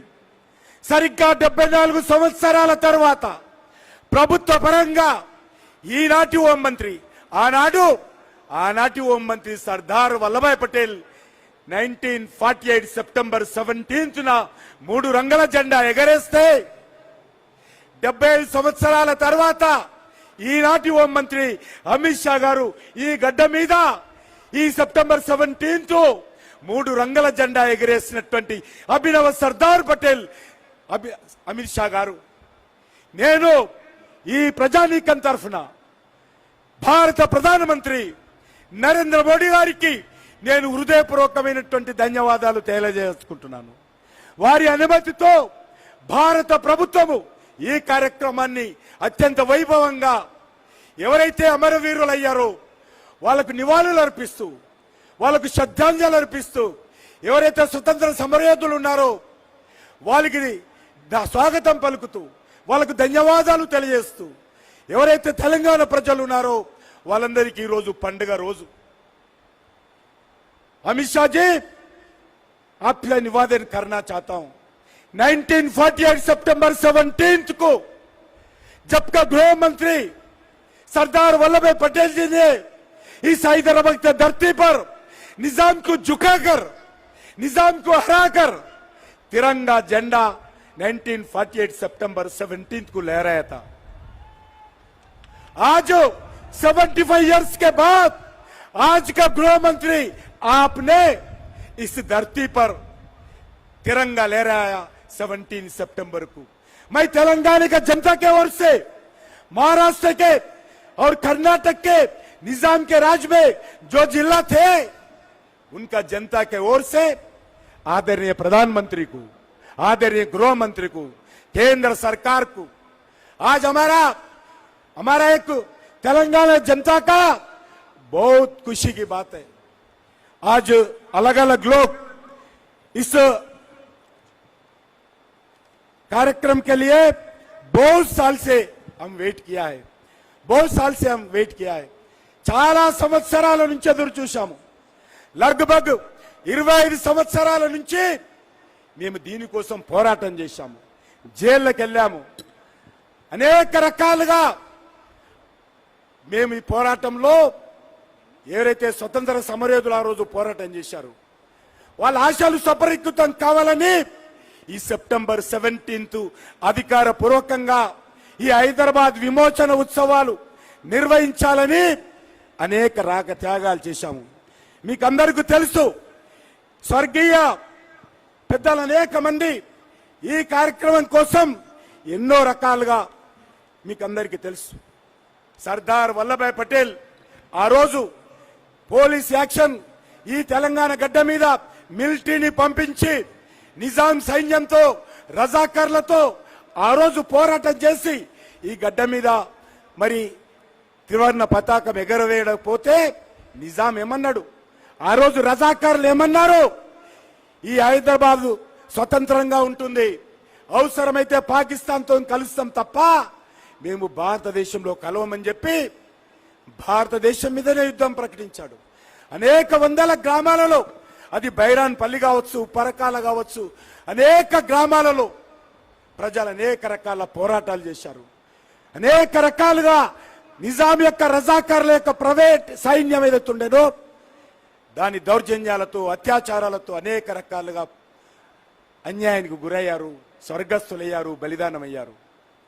ఆ సమయంలో మనకందరికీ తెలుసు, స్వామి రామానంద తీర్థ కావచ్చు, పివి నరసింహారావు గారు కావచ్చు, లేక నారాయణరావు పవార్ కావచ్చు, వందే మాతం రామచంద్రరావు కావచ్చు, చాకలి ఐలమ్మ కావచ్చు, హనుమంత్ గారు కావచ్చు, కొమరం భీము కావచ్చు, ఏ రకంగా నిజాంకు వ్యతిరేకంగా ఈ ప్రాంతంలో స్వతంత్ర కోసం పోరాటం చేసినటువంటి అనేక మంది మహానుభావులు, వాళ్ళందరూ కూడా నేను ఈరోజు భారత ప్రభుత్వం తరఫున సెల్యూట్ చేస్తా ఉన్నాను. 75 సంవత్సరాల తర్వాత మీరు చేసినటువంటి పోరాటానికి ఈరోజు ఒక సహకారం దొరికింది. మీ ఆత్మలకు శాంతి చేకూరే విధంగా నరేంద్ర మోడీ గారి ప్రభుత్వము ఈ నిర్ణయం తీసుకున్నారు. ఈరోజు చాలా మంది అంటున్నారు ఇన్ని రోజులు ఎందుకు చేయలేదని. భారత ప్రభుత్వము ఆజాద్ కా అమృత్ మహోత్సవ్ సందర్భంగా దేశవ్యాప్తంగా ఈ కార్యక్రమాలు తీసుకోవడం జరిగింది. కానీ ఈరోజు మా అదృష్టము, మా తెలంగాణ ప్రజల అదృష్టము, మా కర్ణాటక ప్రజల అదృష్టము, మా మహారాష్ట్ర ప్రజల అదృష్టము, ఆజాద్ కా అమృత్ మహోత్సవ్ సందర్భంగా 1 సంవత్సరం ఆలస్యంగా ఈ ప్రాంతానికి 13 నెలల ఆలస్యంగా స్వాతంత్రం వచ్చింది. కాబట్టి ఈ సెప్టెంబర్ 17న వచ్చింది కాబట్టి ఈ కార్యక్రమం నిర్వహిస్తా ఉన్నాం. కాబట్టి మీ అందరికి కోరుతా ఉన్నాను, చాలా మంది ఈరోజు మీకు తెలుసు, ఎవరైతే వద్దన్నారో 75 సంవత్సరాలుగా ఎవరైతే ఈ ఉత్సవం చేయనీయలేదో ఈరోజు భారత ప్రభుత్వం తరఫున ఆ యొక్క పార్టీ యొక్క మెడలు వంచి ఆ పార్టీ కాంగ్రెస్ అధికారంలో ఉన్నప్పుడు ఉత్సవాలు చేయనీయలేదు, తెలుగుదేశం పార్టీ అధికారంలో ఉన్నప్పుడు ఉత్సవాలు చేయనీయలేదు. ఇప్పుడు సంగతి అయితే మీ అందరికీ తెలుసు. కానీ అటువంటి పార్టీని కూడా, ఏ రజాకారుల వారసత్వంలో వచ్చినటువంటి పార్టీని కూడా ఈరోజు వెన్నెముక విరిచి ఈరోజు 3 రంగుల జెండా ఈ తెలంగాణ మీద ఎగరేసినటువంటి చరిత్ర ఈరోజు కేంద్ర ప్రభుత్వాన్ని అమిత్ షా గారిది. అమిత్ షా గారు ఈరోజు వస్తున్నారంటే ఈరోజు అనేక రకాలుగా తెలంగాణలో మార్పులు వచ్చాయి. తెలంగాణ ప్రజలు ఏదైతే కోరుకున్నారో ఈ జెండా ఈరోజు ఎగరేశారు. అదేవిధంగా ఈరోజు అధికారంలో ఉన్నటువంటి పార్టీ కూడా ఈ కార్యక్రమం నిర్వహిస్తున్నది. ఏ పేరుతో నిర్వహిస్తున్నారనేది ప్రధానం కాదు. ఈ రోజు అధికార పూర్వకంగా త్రివర్ణ పతాకం తెలంగాణ గడ్డ మీద ఎగురుతుందా లేదా, ఇది తెలంగాణ ప్రజల విజయము. హైదరాబాద్ సంస్థానంలో ఉన్నటువంటి తెలంగాణ ప్రజల విజయము, నిజాం పరిపాలన ఉన్నటువంటి ప్రజల విజయము. ప్రజలు అనేక రకాలుగా పోరాటం చేశారు కాబట్టి ఈ సంవత్సరము అమృతమో తేల్చుకుందాం అనుకున్నారు కాబట్టి కేంద్ర ప్రభుత్వము అధికారపూర్వకంగా చేయాలనుకుంది కాబట్టి వీళ్ళందరూ కూడా ఈరోజు దిగి వచ్చారు. ఎవరైతే కాదన్నారో, ఎవరైతే మాట తప్పారో, ఎవరైతే తెలంగాణ ప్రజలకు 8 సంవత్సరాలుగా మోసం చేశారో వాళ్ళందరూ కూడా ఈరోజు మరి తప్పని పరిస్థితుల్లో తూతూ మంత్రంగా చేస్తా ఉన్నారు. మాకే రకమైనటువంటి అభ్యంతరం లేదు. అయినా కూడా సంతోషం, అధికారపూర్వకంగా తెలంగాణ ప్రజల ఒత్తిడికి తలవొగ్గి ఈరోజు ఈ కార్యక్రమాన్ని చేయడము నేను భారత ప్రభుత్వం తరఫున అందరికీ స్వాగతం పలుకుతా ఉన్నాను. ఈరోజు చాలా మంది గౌరవ మహారాష్ట్ర ముఖ్యమంత్రి ఏక్నాథ్ షిండే గారు వచ్చారు. అదేవిధంగా కర్ణాటక ప్రభుత్వం తరఫున అక్కడ ముఖ్యమంత్రి గారు ఇదే కర్ణాటక హైదరాబాద్ లిబరేషన్ డే కార్యక్రమంలో చాలా పెద్ద కార్యక్రమం, 75 సంవత్సరాల కార్యక్రమం అక్కడ కూడా ప్రారంభించారు. కాబట్టి ఆ రోజు వారు అక్కడ ఉన్నారు. ఈరోజు కర్ణాటక ప్రభుత్వం తరఫున ఇక్కడ శ్రీరాములు గారు వచ్చారు, ఆ రాష్ట్ర మంత్రి, వారికి కూడా స్వాగతం పలుకుతూ ఈ కార్యక్రమంలో ఎవరైతే అనేక సంవత్సరాలుగా పోరాటం చేశారో, ఈరోజు నరేందర్ గారు కావచ్చు, టైగర్ నరేందర్ గారు కావచ్చు, బద్దం బాలరెడ్డి గారు కావచ్చు, వి రామారావు గారు కావచ్చు, బంగారు లక్ష్మణ్ గారు కావచ్చు, అదేవిధంగా అనేక మంది పోరాటం చేశారు. వాళ్ళందరూ ఈరోజు లేరు. వాళ్ళ ఆత్మలకు కూడా శాంతి చేకూరుస్తున్నారు.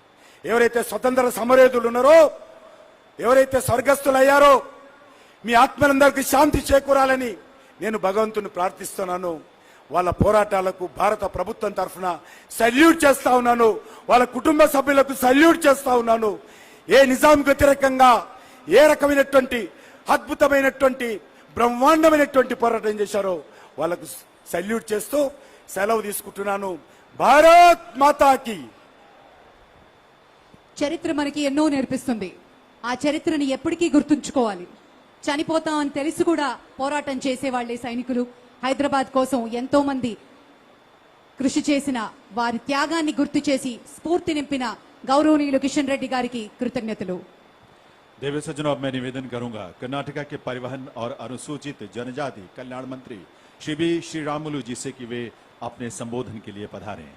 माननीय कर्नाटका के परिवहन और अनुसूचित जनजाति कल्याण मंत्री. ಹೈದರಾಬಾದ್ ಕರ್ನಾಟಕದ ವಿಮೋಚನಾ ದಿನಾಚರಣೆ ಹಾಗೂ ಅಮೃತ ಮಹೋತ್ಸವ ಕಾರ್ಯಕ್ರಮದಲ್ಲಿ ಕೇಂದ್ರದ ಗೃಹ ಮಂತ್ರಿಗಳಾದಂಥ ಅಮಿತ್ ಶಾ ಅವರೇ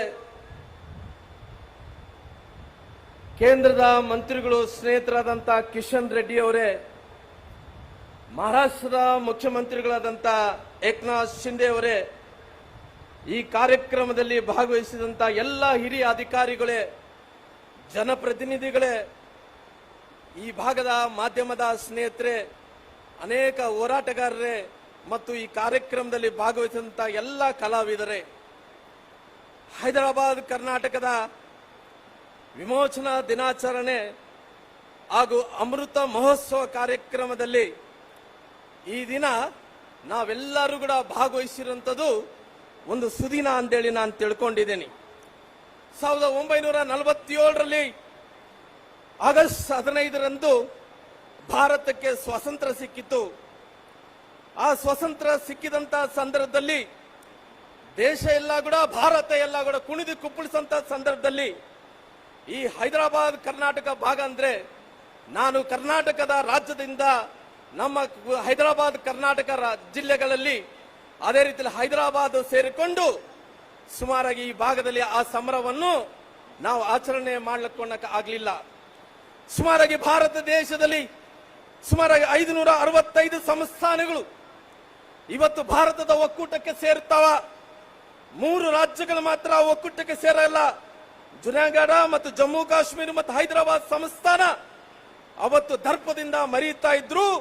ಅವತ್ತು ನಮ್ಮ ಕರ್ನಾಟಕದಲ್ಲಿ ಕಲ್ಯಾಣ ಕರ್ನಾಟಕ ಮತ್ತು ಹೈದರಾಬಾದ್ ಕರ್ನಾಟಕದಿಂದ ನಮ್ಮ ಏನು ಈ ಭಾಗದಲ್ಲಿ ಕೊಪ್ಪಳ, ಬಿಜಾಪುರ ನಗರ, ವಿಜಯನಗರ ಮತ್ತು ಬಳ್ಳಾರಿ ಜಿಲ್ಲೆ, ಬೀದರು, ಕಲಬುರಗಿ ಮತ್ತು ರಾಯಚೂರು, ಯಾದಗಿರಿ ಜಿಲ್ಲೆಯಲ್ಲಿ ಆ ಸಂಭ್ರಮ ಇದ್ದಿಲ್ಲ. ಭಾರತಕ್ಕೆ ಸ್ವಾತಂತ್ರ್ಯ ಸಿಕ್ಕಿದ ನಂತರ ಬೀದರ್ ಜಿಲ್ಲೆಯಲ್ಲಿ ಬಸವ ಕಲ್ಯಾಣದಲ್ಲಿ ಗೋರ್ಟಾರ್ ಗ್ರಾಮದಲ್ಲಿ ಸಾಕಷ್ಟು ಮಂದಿ ಹೋರಾಟಗಾರನ ಮರಣ ಹೋಮವನ್ನು ಮಾಡಂತ ಕೆಲಸ ಅವತ್ತಿನ ರಜಾಕರು ಮಾಡ್ತಾರ. ಸುಮಾರಾಗಿ ರಜಾಕರ ಸೈನ್ಯ ಸುಮಾರು 200 ಜನರನ್ನು ಅವತ್ತಿನ ಸಂದರ್ಭದಲ್ಲಿ ಎಲ್ಲಾ ರೀತಿಯಲ್ಲಿ ಕೊಂದಾಕುವಂತ ಕೆಲಸ ಮಾಡ್ತಾರ. ಯಾವ ರೀತಿಯಲ್ಲಿ ಭಯೋತ್ಪಾದಕರು, ಯಾವ ರೀತಿಯಲ್ಲಿ ಸಂಘಟನೆಗಳು ಅತ್ಯಂತ ಕ್ರೂರವಾಗಿ ಕೆಲಸ ಮಾಡ್ತಾ ಇದ್ರು, ಆ ರೀತಿಯಲ್ಲಿ ರಜಾಕರು ಸೈನ್ಯ ಕೆಲಸ ಮಾಡಂತ ಕೆಲಸ ಆಗುತ್ತೆ. 1946ರಿಂದ 48ರವರೆಗೆ ಕೂಡ ಆ ಸೈನ್ಯ ಕಲಬುರಗಿ ಜಿಲ್ಲೆಯಲ್ಲಿ 87 ಗ್ರಾಮಗಳಲ್ಲಿ ಅವತ್ತಿನ ದಿನಗಳಲ್ಲಿ ಸಾಕಷ್ಟು ಮಂದಿ ಹೋರಾಟಗಾರರನ್ನು ಕೊಲ್ಲಂತ ಕೆಲಸ ಮಾಡ್ತದೆ. ಬೀದರ್ ಜಿಲ್ಲೆಯಲ್ಲಿ ಸುಮಾರಾಗಿ 176 ಗ್ರಾಮಗಳ ಮೇಲೆ ದಾಳಿ ಮಾಡಿ ಸುಮಾರಾಗಿ 120 ಜನರನ್ನ ಕೊಲ್ಲಂತ ಕೆಲಸ ಮಾಡ್ತದೆ. ರಾಯಚೂರು ಜಿಲ್ಲೆಯಲ್ಲಿ ಸುಮಾರಾಗಿ 94 ಗ್ರಾಮಗಳಲ್ಲಿ ಗ್ರಾಮಗಳಲ್ಲಿ ದಾಳಿ ಮಾಡೋದ್ರ ಮೂಲಕ ಅವತ್ತು 25 ಜನರನ್ನು ಕೊಲ್ಲಂತ ಕೆಲಸ ಅವತ್ತಿನ ರಜಾಕರು ಸೈನ್ಯವನ್ನು ಮಾಡಂತ ಕೆಲಸ ಮಾಡ್ತದೆ. ಅವತ್ತು ನೆನೆಸ್ಕೊಂಡ್ರೆ ನಮ್ಮ ಕಣ್ಣಲ್ಲಿ ನೀರು ಬರಂತ ಸನ್ನಿವೇಶ ನಾವೆಲ್ಲ ಕೂಡ ಕಂಡಿದ್ವಿ.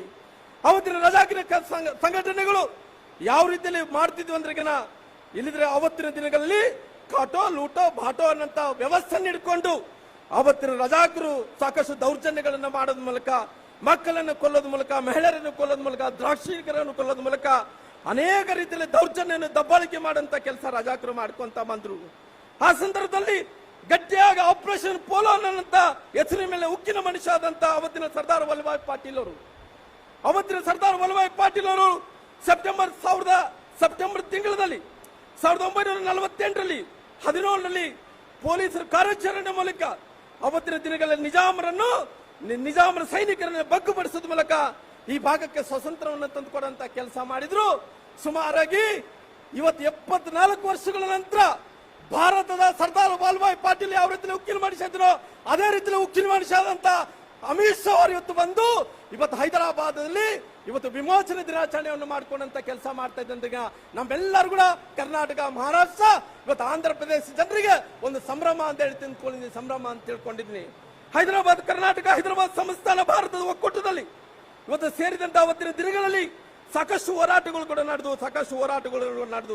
ಅದಕ್ಕೋಸ್ಕರವಾಗಿ ಇವತ್ತು ಆ ದಿನಾಚರಣೆಯನ್ನು ಆಚರಣೆ ಮಾಡ್ಕೊಂಡಂತ ಕೆಲಸ ಕೂಡ ಮಾಡ್ತಾ ಇದೀವಿ. ಆಚರಣೆಯನ್ನು ಮಾಡ್ಕೊಂಡಂತ ಕೆಲಸ ಮಾಡ್ತೀನಿ. ಅಂದ್ರೆ ಸಂದರ್ಭದಲ್ಲಿ ಕಲ್ಯಾಣ ಕರ್ನಾಟಕ ಒಳಗೊಂಡಿರುವಂತಹ ಹೈದರಾಬಾದ್ ವಿಮೋಚನಾ ದಿನಾಚರಣೆ ಸಂದರ್ಭದಲ್ಲಿ ಅನೇಕ ಮಹನೀಯರನ್ನು ಸ್ಮರಣೆ ಮಾಡೋದ್ ಮೂಲಕ, ಅನೇಕರ ಹಿರಿಯರ ಗೌರವವನ್ನು ಕೊಡೋದ್ ಮೂಲಕ, ಅನೇಕರ ಹಿರಿಯರ ಸಾಹಿತ್ಯಗಳನ್ನು ಸನ್ಮಾನವನ್ನು ಮಾಡೋದ್ ಮೂಲಕ ಮುಂದಿನ ಪೀಳಿಗೆ ಜನರಿಗೆ ಅವ್ರಿಗೆ ಗೌರವ ಸನ್ಮಾನ ಜೊತೆಲಿ ನೆನಪು ಮಾಡಿಕೊಂಡಂತ ಕಾರ್ಯಕ್ರಮ ಇದಾಗಿದೆ. ಹೈದರಾಬಾದ್ ಕರ್ನಾಟಕದಲ್ಲಿ, ಕಲ್ಯಾಣ ಕರ್ನಾಟಕ ಎಂದೇ ನಮ್ಮ ಭಾಗದಲ್ಲಿ ಬಸವಣ್ಣನವರು ಯಾವ ರೀತಿ ಚಿಂತನೆಗಳು ಅಳವಡಿಸಿಕೊಂಡಿದ್ದಂತ ಕಲ್ಯಾಣ ಕರ್ನಾಟಕ ಇವತ್ತು ಅನೇಕ ಅವರು ಕೆಲಸವನ್ನು ಕಾಯಕವೇ ಕೈಲಾಸವನ್ನಂತ ರೀತಿಯಲ್ಲಿ ಕೆಲಸವನ್ನು ಕೂಡ ಮಾಡಂತ ಕೆಲಸ ಆಗ್ತದೆ. 2013ರಲ್ಲಿ ಕೇಂದ್ರ ಸರ್ಕಾರ ಅವತ್ತು ಆರ್ಟಿಕಲ್ 371J ಅನ್ನು ತೆಗೆಯುವ ಮೂಲಕ 371J ಅನ್ನು ತೆಗೆಯುವ ಮೂಲಕ ಆ ಭಾಗಕ್ಕೆ ಕಲ್ಯಾಣ ಕರ್ನಾಟಕಕ್ಕೆ ಶಿಕ್ಷಣಕ್ಕೆ ಆದ್ಯತೆಯನ್ನು ಕೊಡುವಂತ ಕೆಲಸ ಮಾಡಿತ್ತು, ಆರೋಗ್ಯಕ್ಕೆ ಆದ್ಯತೆಯನ್ನು ಕೊಡುವಂತ ಕೆಲಸ ಮಾಡಿತ್ತು, ಎಲ್ಲ ರಂಗದಲ್ಲಿ ಅಭಿವೃದ್ಧಿ ಮಾಡುವಂತ ಕೆಲಸ ಕೂಡ ಮಾಡಿತ್ತು. ಅದಕ್ಕೋಸ್ಕರವಾಗಿ ನಮ್ಮ ಕಲ್ಯಾಣ ಕರ್ನಾಟಕದಲ್ಲಿ ಸುಮಾರು 2013ರಿಂದ ಇಲ್ಲಿ ತನಕ ಕೂಡ ಸುಮಾರು 12,000 ಕೋಟಿ ರೂಪಾಯಿ ಅನುದಾನದಲ್ಲಿ ಅನೇಕ ಅಭಿವೃದ್ಧಿ ಕೆಲಸಗಳು ಆ ಭಾಗದಲ್ಲಿ ಆರೋಗ್ಯ ಆಗಿರ್ಬೋದು, ಶಿಕ್ಷಣ ಆಗಿರ್ಬೋದು, ಮೂಲಭೂತ ಸೌಕರ್ಯಗಳಾಗಿರ್ಬೋದು, ಅದೇ ರೀತಿ ಮಹಿಳೆಯರಿಗೆ ಸಬಲೀಕರಣ ವಿಚಾರ ಆಗಿರ್ಬೋದು, ಕೌಶಲ್ಯ ಅಭಿವೃದ್ಧಿ ಕೆಲಸಗಳಾಗಿರ್ಬೋದು, ಅನೇಕ ಒಳ್ಳೆ ಕೆಲಸಗಳು ಮಾಡೋದ್ರ ಮೂಲಕ ಇವತ್ತಿನ ಕೂಡ ಅನೇಕ ಒಳ್ಳೆ ಕೆಲಸಗಳು ಕೂಡ ಆಗ್ತಾ ಇದೆ. ನಮ್ಮ ನಿಕಟಪೂರ್ವ ಮುಖ್ಯಮಂತ್ರಿಗಳಂತ ಯಡಿಯೂರಪ್ಪನವರು ಅವತ್ತು ಏನು ಹೈದರಾಬಾದ್ ಕರ್ನಾಟಕವನ್ನು ಹೊಸದಾಗಿ ಕಲ್ಯಾಣ ಕರ್ನಾಟಕವನ್ನು ನಾಮಕರಣವನ್ನು ಮಾಡೋದ್ರ ಮೂಲಕ ಒಂದು ಪ್ರಾಧಿಕಾರವನ್ನು ಮಂಡಳಿಯನ್ನು ಕೂಡ ಸ್ಥಾಪನೆ ಮಾಡುವಂತ ಕೆಲಸ ಮಾಡಿದ್ರು. ನಮ್ಮ ಮುಖ್ಯಮಂತ್ರಿಗಳಂತ ಬಸವರಾಜ ಬೊಮ್ಮಾಯಿನವರು ಸುಮಾರಾಗಿ ಹೈದರಾಬಾದ್ ಕರ್ನಾಟಕ ಕಲ್ಯಾಣ ಕರ್ನಾಟಕಕ್ಕೆ ಯಾವೊಂದು ಸರ್ಕಾರಗಳು ಬಂದ್ರೆ ಯಾವೊಬ್ಬ ಮುಖ್ಯಮಂತ್ರಿಗಳು ಬಂದ್ರೆ ಕೇವಲ 15,000 ಕೋಟಿ ಮಾತ್ರ ಕೊಡ್ತಾ ಇದ್ರು. ನಮ್ಮ ಮುಖ್ಯಮಂತ್ರಿಗಳು ಸುಮಾರಿಗೆ 3,000 ಕೋಟಿ ರೂಪಾಯಿ ಅನುದಾನವನ್ನು ಕೊಡುವಂತ ಕೆಲಸ ಕೂಡ ಮಾಡಿದಾರ. ಅದಕ್ಕೋಸ್ಕರ ರಾಯಚೂರು, ಬಳ್ಳಾರಿ, ಅದೇ ರೀತಿಯಲ್ಲಿ ಕೊಪ್ಪಳ ಈ ಭಾಗದಲ್ಲಿ ಎಲ್ಲ ಕೂಡ ಸಮಗ್ರವಾಗಿ ಅಭಿವೃದ್ಧಿಯನ್ನು ಮಾಡುವಂತ ಕೆಲಸ ಮಾಡ್ತಾ ಇದಾರ. ಆ ಭಾಗದಲ್ಲಿದ್ದಂತಹ ಸಮಾನಂತ ಜಲಾಶಯ ಕಟ್ಟಬೇಕೆಂದೇಳಿ ಕೊಪ್ಪಳ ಜಿಲ್ಲೆಯಲ್ಲಿ ನವಲಿ ಹತ್ರ ಸುಮಾರಿಗೆ 1,000 ಕೋಟಿ ರೂಪಾಯಿ ಅನುದಾನವನ್ನು ಬಿಡುಗಡೆ ಮಾಡುವಂತ ಕೆಲಸ ಮಾಡಿದರ. ಬಳ್ಳಾರಿ ಜಿಲ್ಲೆಯಲ್ಲಿ ಹಾಗರೆಯಲ್ಲಿ ನೂತನವಾಗಿ ಕೃಷಿ ಕಾಲೇಜನ್ನು ಸ್ಥಾಪನೆ ಮಾಡುವಂತ ಕೆಲಸ ಮಾಡಿದರ. ಕಲಬುರಗಿನಲ್ಲಿ ಹೈಟೆಕ್ ಇವತ್ತು ಮಾರ್ಕೆಟ್ ತಂತ್ರಜ್ಞಾನ ರೇಷ್ಮೆ ಗೂಡಿನ ಮಾರ್ಕೆಟ್ ನಿರ್ಮಾಣ ಮಾಡುವಂತ ಕೆಲಸ ಮಾಡಿದರ. ರಾಯಚೂರಿನಲ್ಲಿ ಗ್ರೀನ್ ಫೀಲ್ಡ್ ವಿಮಾನ ನಿಲ್ದಾಣವನ್ನು ಮಾಡುವಂತ ಕೆಲಸ ಮಾಡಿದರ. ಇವತ್ತು ಹಂಪಿಯಲ್ಲಿ, ಬಾದಾಮಿ, ಐಹೊಳೆ, ಪಟ್ಟದಕಲ್ಲದಲ್ಲಿ, ವಿಜಯಪುರದಲ್ಲಿ ಟೂರಿಸಂ ಸರ್ಕಿಟ್ ಹೌಸ್ ಅನ್ನು ಕೂಡ ಮಾಡುವಂತ ಕೆಲಸ ಮಾಡಿದರ. ಅಂಜನಾದ್ರಿ ಬೆಟ್ಟಕ್ಕೆ 100 ಕೋಟಿ ರೂಪಾಯಿ ಅನುದಾನವನ್ನು ಕೊಟ್ಟು ಮಾಡ್ತಾ ಇದ್ದಾರೆ. ಅದಕ್ಕೋಸ್ಕರ ನಮ್ಮ ಸರ್ಕಾರ ಬಸವಣ್ಣನವರು ಯಾವ ರೀತಿಯಲ್ಲಿ ಕನಸುಗಳನ್ನು ಕಂಡುಕೊಂಡು ಕಾಯಕವೇ ಕೈಲಾಸವನ್ನಂತ ರೀತಿಯಲ್ಲಿ ಯಾವ ರೀತಿಯಲ್ಲಿ ಕಲ್ಯಾಣ ಕರ್ನಾಟಕ ಅಭಿವೃದ್ಧಿ ಆಗಬೇಕನ್ನಂತ ಅವರು ನುಡಿಗಳನ್ನು ನುಡಿದ್ರು ಆ ರೀತಿಯಲ್ಲಿ ನಮ್ಮ ಸರ್ಕಾರ ನಡೆಯುವಂತ ಕೆಲಸ ಆಗ್ತಾ ಇದೆ. ಅದಕ್ಕೋಸ್ಕರ ಇವತ್ತು ಸುಮಾರಾಗಿ 75 ವರ್ಷಗಳ ಅಮೃತ ಮಹೋತ್ಸವ ಕಾರ್ಯಕ್ರಮದಲ್ಲಿ, ಸ್ವತಂತ್ರ ದಿನಾಚರಣೆ ಕಾರ್ಯಕ್ರಮದಲ್ಲಿ ಇವತ್ತಿಂತಹ ರೀತಿಯಲ್ಲಿ ವಿಮೋಚನಾ ದಿನಾಚರಣೆ ಏನ್ ನಡೀತಾ ಇದೆನೋ ನಾವು ಇವತ್ತು 74 ವರ್ಷಗಳ ನಂತರ ಇವತ್ತು ಅಮಿತ್ ಶಾ ಅವರ ಜೊತೆಲಿ ಇಂಥ ಕಾರ್ಯಕ್ರಮದಲ್ಲಿ ಭಾಗವಹಿಸಿರೋದು ನನ್ನ ಸುದೀನ ಪುಣ್ಯ ಅಂತ ತಿಳ್ಕೊಂಡು ನನಗೆ ಮಾತಾಡ್ಲಿಕ್ಕೆ ಅವಕಾಶ ಮಾಡಿಕೊಟ್ಟಿದ್ದಂತ ಎಲ್ಲ ಹಿರಿಯರಿಗೆ, ಈ ಭಾಗದ ನಾಯಕರಿಗೆ ಒಂದು ಸುತ್ತ ನನ್ನ ಮಾತುಗಳು ಮುಕ್ತಾಯ ಮಾಡ್ತಾ ಇದ್ದೀನಿ. Jai Hind, Jai Karnataka. Thank you sir, thank you very much. Karnataka గౌరవనీయులు మినిస్టర్ శ్రీరాములు గారికి కృతజ్ఞతలు. दिव्य सज्जनों, मुगलिया सल्तनत और उसके धर्मांध शासक औरंगजेब की सत्ता को खुली चुनौती और मुंहतोड़ जवाब देने वाले भारत माता के महान सपूत छत्रपति शिवाजी महाराज की धरती से यानी महाराष्ट्र से यहाँ पधारे हैं वहां के मुख्यमंत्री माननीय श्री एकनाथ शिंदे जी. आपकी तालियों के साथ उनका अभिनंदन है और साथ ही निवेदन है माननीय मुख्यमंत्री महाराष्ट्र श्री एकनाथ शिंदे जी से कि वे इस अवसर पर अपने संबोधन के लिए पधारे. भारत माता की, छत्रपति शिवाजी महाराज की. नमस्कार, जय महाराष्ट्र. आजच्या हैदराबाद राज्य मुक्ती संग्रामच्या ऐतिहासिक कार्यक्रमाला मी आपल्या सगळ्यांना महाराष्ट्र सरकारच्या वतीने, महाराष्ट्रातल्या तमाम जनतेच्या वतीने खूप खूप शुभेच्छा देतो. आज इस हैदराबाद राज्य मुक्ति संग्राम के ऐतिहासिक समारोह में उपस्थित केंद्रीय गृह मंत्री आदरणीय अमित शाह जी, केंद्रीय संस्कृति मंत्री माननीय किशन रेड्डी जी, परिवहन मंत्री कर्नाटक बी रामालू, मंच पर उपस्थित सभी महानुभाव और अन्य सभी गणमान्य व्यक्ति, हैदराबाद राज्य की मुक्ति के उपलक्ष्य के इस कार्यक्रम में सबसे पहले हैदराबाद रियासत को मुक्ति दिलाने के लिए शहीद हुए स्वतंत्रता सेनानियों को मैं श्रद्धांजलि अर्पण करता हूं, उनको विनम्र अभिवादन करता हूं. भारत सरकार की पुलिस एक्शन और स्वतंत्रता सेनानियों के बलिदान से देश टुकड़ों में बंटने से बच गया. इस अवसर पर मैं तत्कालीन गृह मंत्री सरदार वल्लभ भाई पटेल जी की स्मृति को भी आदरपूर्वक नमन करता हूं. आज की परेड भी बहुत प्रभावशाली थी. महाराष्ट्र, तेलंगाना, कर्नाटक की संस्कृति का दर्शन भी यहाँ पर हुआ। मैं परेड में शामिल सभी कैडेट्स, कलाकार और छात्रों को बधाई देता हूँ। मैं अभी अभी औरंगाबाद छत्रपति संभाजी नगर से यहाँ आ रहा हूँ, यहाँ पहुँचा हूँ, जहाँ पर संभाजी नगर में भी हर साल की तरह मराठवाड़ा मुक्ति संग्राम दिन मनाया जाता है। महाराष्ट्र के जो भी मुख्यमंत्री हैं वह हर साल औरंगाबाद छत्रपति संभाजी नगर जाकर मुक्ति संग्राम दिन के कार्यक्रम में शामिल होते हैं और राष्ट्र ध्वज को लहराते हैं। लेकिन आज मैं खुद को खुशनसीब, खुशकिस्मत समझता हूँ। 2.5 महीने पहले मैंने महाराष्ट्र जैसे देश के एक महत्वपूर्ण राज्य के मुख्यमंत्री का पद संभाला। प्रधानमंत्री आदरणीय श्री नरेंद्र मोदी जी और केंद्रीय गृह मंत्री आदरणीय श्री अमित शाह जी के इनके बहुमूल्य मार्गदर्शन से प्रगति की राह पर हम लोग महाराष्ट्र में सर्वसामान्य लोगों के लिए काम कर रहे हैं। मुख्यमंत्री होने के बाद मेरा पहला कार्यक्रम था हर घर तिरंगा उपक्रम को राज्य में सफल करना। आदरणीय आजादी का अमृत महोत्सव के अंतर्गत हर घर तिरंगा लहराने का यह महत्वपूर्ण उपक्रम आदरणीय प्रधानमंत्री मोदी जी और गृह मंत्री अमित शाह जी इनकी संकल्पना से देश भर मनाया जा रहा था। उसकी शुरुआत हुई थी। हमारे भी महाराष्ट्र में 2.5 करोड़ घरों पर हमने राष्ट्र ध्वज लहराकर इसे सफल भी किया। हर घर तिरंगा हमारी आजादी को स्वतंत्रता सेनानियों का बलिदान याद करने की कोशिश थी। हमारा राष्ट्र ध्वज सिर्फ स्कूल या संस्था कॉलेजों में जुड़ा रहता, मगर आम आदमी को राष्ट्र ध्वज लहराने का मौका बहुत कम मिल पाता। इस अभियान से आम आदमी को हक मिला और उसे पूरे विश्व ने देखा भी। आज पहली बार भारत सरकार ने हैदराबाद राज्य मुक्ति की 75वीं वर्षगांठ अमृत महोत्सव मनाने का निर्णय लिया और आज से 17 सितंबर 2023 तक यह कार्यक्रम होने जा रहा है। इस मुक्ति संग्राम को नई पीढ़ी तक पहुंचाने का इससे बेहतर प्रयास क्या हो सकता है। देश को स्वतंत्रता मिलने के करीब 1 साल बाद हैदराबाद निजाम की मुट्ठी से मुक्त हुआ, लेकिन पूरे देश की स्वतंत्रता इतिहास में यह एक गोल्डन पेज है। हैदराबाद मुक्ति दिन तेलंगाना, महाराष्ट्र और कर्नाटक के लोगों को निजाम जैसे क्रूर शासक से मुक्त होने का दिन है। हैदराबाद मुक्ति दिन हमें भारत के लौह पुरुष सरदार वल्लभ भाई पटेल जी को नमन करने का अवसर है। जैसा मैंने पहले बताया, हमारे महाराष्ट्र में यह दिन मराठवाड़ा मुक्ति दिन के नाम से मनाया जाता है। स्वामी रामानंद तीर्थ के नेतृत्व में बहुत बड़ा आंदोलन खड़ा हुआ। हजारों स्वतंत्र सेनानियों ने उसमें अपना योगदान दिया।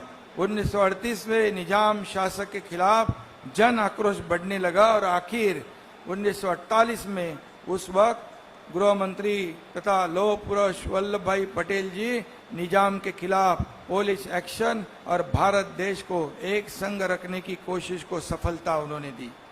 हमारे आज के गृह मंत्री अमित शाह जी ने भी प्रधानमंत्री आदरणीय नरेंद्र मोदी जी के नेतृत्व में कश्मीर से 370 धारा हटाने की हिम्मत दिखाई। आज उनका भी मैं अभिनंदन करता हूं और आज उनके ही मार्गदर्शन से हैदराबाद राज्य मुक्ति की 75वीं अमृत वर्षगांठ मनाई जा रही है। बहुत बड़ा अमृत योग है। इन्हीं शब्दों के साथ मैं फिर एक बार इस अद्भुत और यादगार आयोजन के लिए सभी महाराष्ट्र वासियों की तरफ से धन्यवाद देता हूँ। जय हिंद, जय महाराष्ट्र। శ్రీ ఏక్నాథ్ షిండే గారి ప్రసంగం అద్వితీయం, అమోఘం, అందరినీ స్ఫూర్తిదాయకం. Thank you very much sir. On that note, ఒక వ్యక్తి యొక్క సంకల్పం ఎంత అమోఘమైనది అంటే ఈరోజు మన హైదరాబాద్ విమోచన దినోత్సవాన్ని ఇంత ఘనంగా చేసుకోవడానికి కర్త కర్మ క్రియాగా నిలిచినటువంటి గౌరవనీయులు హోంశాఖ మాత్యులు government of India Shri Amit Shah గారి ప్రసంగం देवी सज्जनों, आप सबके करतल ध्वनि के साथ निवेदन माननीय श्री अमित शाह जी से उनके मार्गदर्शन और उनके उद्बोधन के लिए। मेरे साथ जोर से बोलिए, भारत माता की। भाई, पहली बार हैदराबाद मुक्ति दिन सरकारी तौर पर मनाया जा रहा है। आवाज ऐसी होनी चाहिए, कश्मीर से कन्याकुमारी और कच्छ से लेकर कामाख्या तक पूरे देश में आवाज गूंजे। मेरे साथ दोनों हाथ उठाइए और विजय के संकल्प की स्मृति का मुट्ठी बींचे और प्रचंड आवाज से बोलिए, भारत माता की, भारत माता की। मंच पर उपस्थित मेरे मित्र और केंद्रीय संस्कृति एवं पर्यटन मंत्री श्रीमान जी किशन रेड्डी जी, महाराष्ट्र के सम्माननीय मुख्यमंत्री श्रीमान एकनाथ शिंदे जी, कर्नाटक के परिवहन मंत्री जो हैदराबाद कल्याण कर्नाटक क्षेत्र से आते हैं, श्री बी रामलू जी, अजय कुमार भल्ला जी, श्री तपन डेका जी, श्री उमा नंदूरी जी और आज के कार्यक्रम में उपस्थित स्वतंत्रता सेनानियों और वीर शहीद जिन्होंने हैदराबाद की मुक्ति के लिए सर्वस्व बलिदान दिया है, उनके परिवारजनों, प्यारे भाइयों और बहनों, सबसे पहले मैं महाराष्ट्र, कर्नाटक और तेलंगाना की जनता को ढेर सारी हैदराबाद मुक्ति दिन की अनेक अनेक अनंत शुभकामनाएं देना चाहता हूं। मित्रों, आज ही के दिन 1948 में पूरा तेलंगाना, मराठावाड़ा जो महाराष्ट्र का हिस्सा है और कर्नाटक का हैदराबाद कर्नाटक आज ही के दिन स्वतंत्र हुआ था। मैं सबसे पहले ये मुक्त हवा में जो आज भारत का ये ऐतिहासिक और बड़ा हिस्सा सांस ले रहा है, इसके लिए हमारे लौह पुरुष सरदार पटेल को अनेक अनेक प्रणाम कर कर श्रद्धांजलि देना चाहता हूं, क्योंकि सरदार पटेल न होते तो शायद अनेक साल और लग जाते हैदराबाद को मुक्ति दिलाने के। वो सरदार पटेल ही थे जिन्होंने निजाम की सेना और रजाकारों को पुलिस एक्शन से परास्त कर कर इस समग्र प्रदेश को आजादी की सांस लेने का अधिकार दिया था। मैं फिर से एक बार सरदार पटेल को अनेक अनेक लोगों की शुभकामनाओं के साथ, विनम्रता के साथ प्रणाम करना चाहता हूं। मित्रों, जब देश आजाद हुआ 15 अगस्त 1947 को पूरे देश में आजादी का आनंद उत्सव, मंगल उत्सव मनाया जा रहा था, मगर हैदराबाद राज्य, निजाम का राज्य, एक ऐसा राज्य था जिसके भाग्य में अभी भी आजादी नसीब नहीं हुई। 13 महीने तक निजाम के रजाकारों की असहनीय यातनाओं को ये पूरा क्षेत्र सहन करता रहा, अन्यायों को सहन करता रहा, अत्याचारों को सहन करता रहा।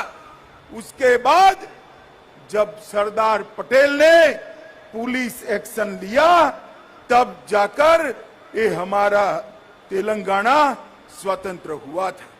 मित्रों, आज के दिन पर अनेक वीर शहीद जिन्होंने अपना सर्वस्व न्योछावर किया, कोमाराम भील, रामजी गोंड, स्वामी रामानंद तीर्थ, एम चेन्ना रेड्डी, नरसिम्हा राव जी, शाइक बंगी जी, केवी नरसिम्हा राव जी, विद्याधर गुरु जी, पंडित केशवराव कोरटकर जी जैसे अनेक अनेक स्वतंत्रता सेनानियों को मैं प्रणाम कर कर श्रद्धांजलि देना चाहता हूं। मित्रों, अनेक लोग ऐसे थे जिन्होंने स्वतंत्रता संग्राम में हिस्सा लिया। बीदर के रामचंद्र वीरप्पा, जेवर्गी के सरदार सारगोंड पाटिल, रायचूर के एम नागप्पा, शिव कुमार स्वामी, बाद में कनकगिरी के जयतीर्थ राजपुरोहित, यादगिर के कोलरू मल्लप्पा, कराटागी के बेनकाल भीमा सेन राव, अनेक लोगों ने इस आजादी के आंदोलन में अपना योगदान दिया। उनको भी मैं आज याद करना चाहता हूं। मित्रों, आज मैं आर्य समाज, हिंदू महासभा, भागनगर सत्याग्रह हो या उस्मानिया यूनिवर्सिटी में छेड़ा गया वंदे मातरम का आंदोलन, गांधी जी द्वारा स्थापित हैदराबाद स्टेट कांग्रेस, बीदर क्षेत्र के किसानों के उस वक्त के सत्याग्रह हो, ये सभी आंदोलनों को भी याद करना चाहता हूं। मित्रों, सालों के बाद यह क्षेत्र में एक मांग थी कि हैदराबाद मुक्ति दिन को सरकार की अनुमोदना के साथ मनाया जाए, मगर दुर्भाग्य की बात है 75 साल चले गए। जिन्होंने यहां पर शासन किया उन्होंने वोट बैंक की राजनीति के कारण हैदराबाद मुक्ति दिन मनाने का साहस नहीं किया।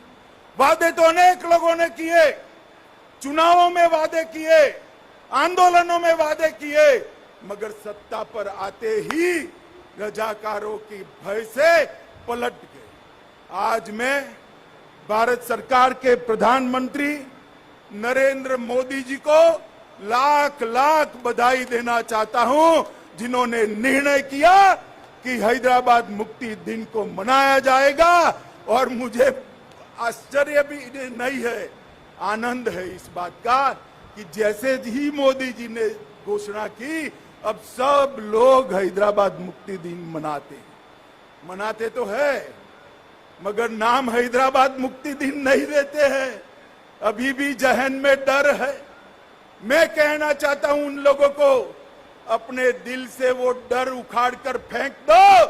अब रजाकार इस देश का निर्णय नहीं कर सकते। इस देश को आजादी मिले 75 साल हो गए।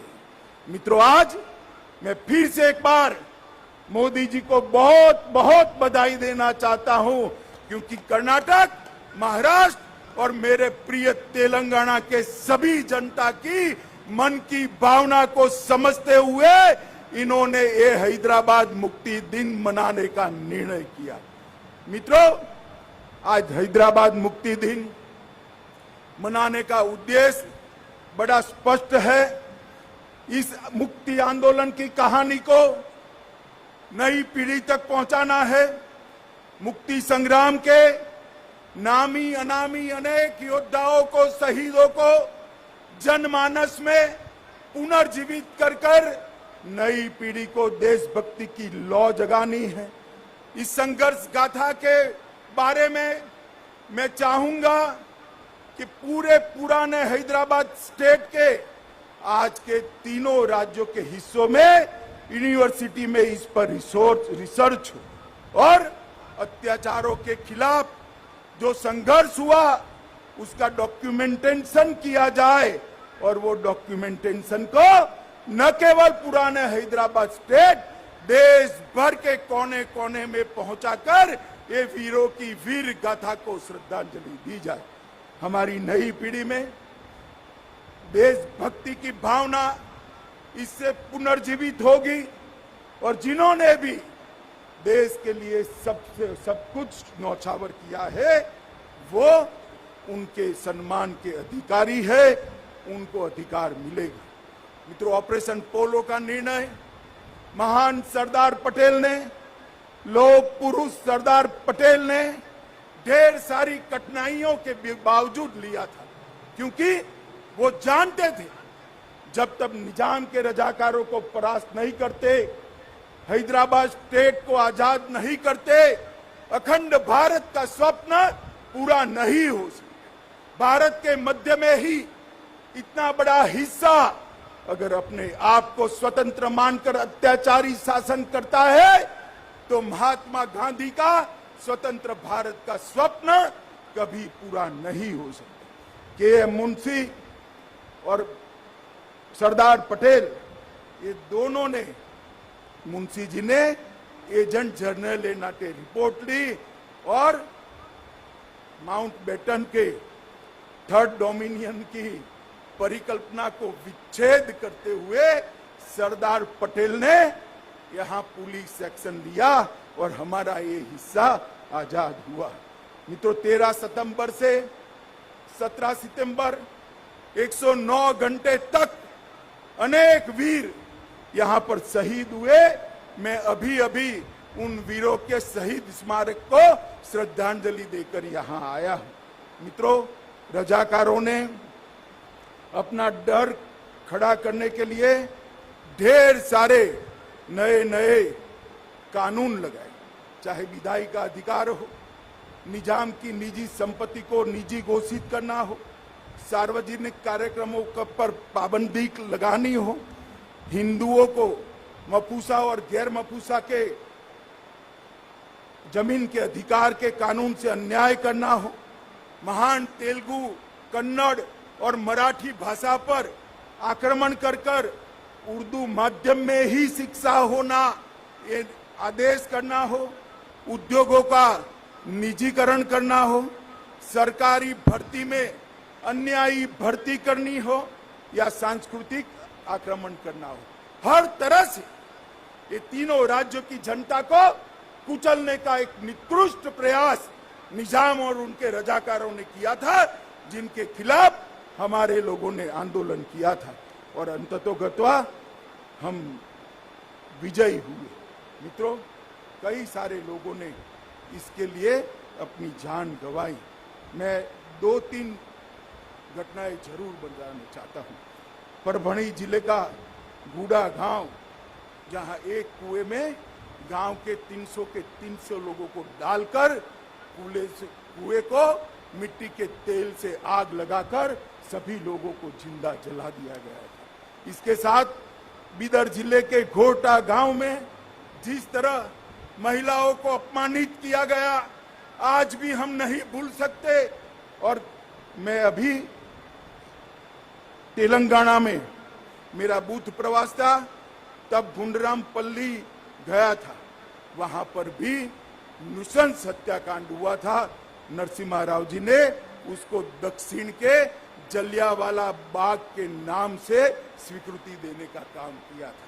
ये सारे हत्याकांडों के खिलाफ, अन्यायी शासन के खिलाफ हिंदू महासभा, आर्य सभा और हिंदू जागृति समिति ने केशवराव कोरटकर और वामनराव नाइक जैसे महानुभावों ने महान लोकमान्य तिलक से प्रेरणा लेकर ये आजादी का आंदोलन चालू किया था। मुझे आज बड़ी संतुष्टि, मोदी जी ने हैदराबाद मुक्ति दिवस को संपूर्ण शासकीय आदेश के अंतर्गत मनाने का निर्णय कर हैदराबाद मुक्ति के आंदोलन को एक प्रकार से स्वीकृति और श्रद्धांजलि देने का काम किया है। मैं मोदी जी को बहुत बहुत साधुवाद देना चाहता हूं और तेलंगाना की जनता को भी कहना चाहता हूं। आज भी जिन लोगों को 17 सितंबर को हैदराबाद मुक्ति दिन बोलने में शर्म आती है, उन लोगों को भी मैं कहना चाहता हूं, ये हजारों लोग जो शहीद हुए हैं, जिसके आधार पर आज आप सत्ता पर बैठे हो, अगर उनको श्रद्धांजलि नहीं देते तो उनके साथ आप द्रोह कर रहे हैं।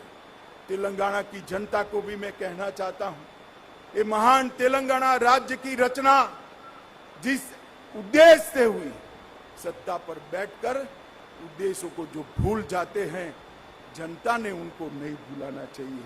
मुझे विश्वास है मित्रों कि ये जो आज मोदी जी ने परंपरा शुरू की है हैदराबाद मुक्ति दिन मनाने की, ये इससे भी ज्यादा जोर शोर के साथ अनेक सालों तक मनाया जाएगा और हैदराबाद को स्वतंत्र करने वाले सभी स्वतंत्र सेनानियों के शहीदों के सम्मान में यशोगान हर साल गाए जाएंगे।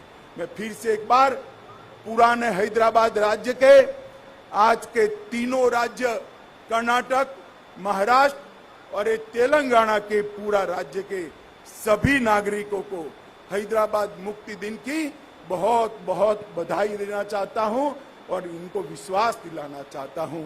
जिस तरह से मोदी जी ने पूरे देश को सुरक्षित किया है, मोदी जी जिस तरह से देश को समृद्ध करने के रास्ते पर आगे चल पड़े हैं, मोदी जी जिस तरह से भारतीय और भारतीयता को उच्चतम शिखर पर बिठाने के लिए आगे बढ़ रहे हैं, मोदी जी जिस प्रकार से हमारे सभी शहीदों को श्रद्धांजलि देने के लिए आजादी का अमृत महोत्सव मनाए, वो उपक्रम निश्चित रूप से चालू रहेगा और हैदराबाद मुक्ति दिन का मनाना भी निश्चित रूप से चालू रहेगा। कोई मनाए न मनाए, भारत सरकार खुली छाती के साथ, हिम्मत के साथ हैदराबाद मुक्ति दिन मनाएगी। यही बात कहकर मैं मेरी वाणी को विराम देता हूं। फिर से एक बार सभी नागरिकों को तेलंगाना, कर्नाटक और महाराष्ट्र के सभी नागरिकों को अनेक अनेक अनंत शुभकामनाएं देकर मेरी बात समाप्त करता हूं। वंदे मातरम। बहुत बहुत आभार माननीय गृह और सहकारिता मंत्री भारत सरकार श्री अमित शाह जी का। देवियों सज्जनों, गुजरात में जन्मे सरदार वल्लभ भाई पटेल को श्रेय जाता है अखंड भारत की नींव रखने का। आज वर्तमान में गुजरात की धरती पर ही जन्म लेने वाले देश के गृह और सहकारिता मंत्री श्री अमित शाह सरदार पटेल के संकल्पों को और मजबूती प्रदान कर रहे हैं अपने चिंतन से, अपने विजन से और अपने एक्शन से। एक बार करतल ध्वनि के साथ आइए हम आभार व्यक्त करें माननीय श्री अमित शाह जी का। धन्यवाद महोदय। और अब परेड द्वारा जय घोष किया जाएगा।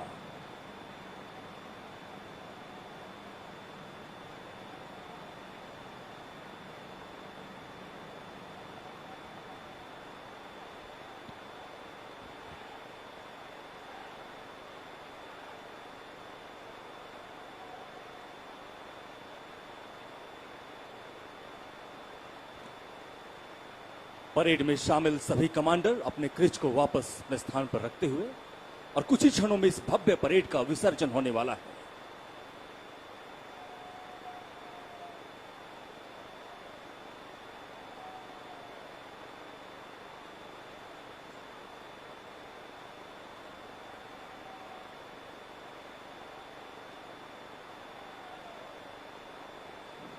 इसी के साथ परेड में शामिल टुकड़ियां अपने निर्धारित स्थान की ओर प्रस्थान करने के लिए निरीक्षण लाइन पर कदम ताल करती हुई। हैदराबाद मुक्ति संग्राम दिवस परेड आज सिकंदराबाद के इस ऐतिहासिक परेड मैदान में संपन्न हुआ। आज के इस कार्यक्रम में केंद्रीय रिजर्व पुलिस बल और केंद्रीय औद्योगिक सुरक्षा बल की टुकड़ियां अपने जोश और उत्साह के साथ समारोह के अनुसार सुंदर पोशाकों में बहुत ही शानदार परेड का नजारा प्रस्तुत किया है।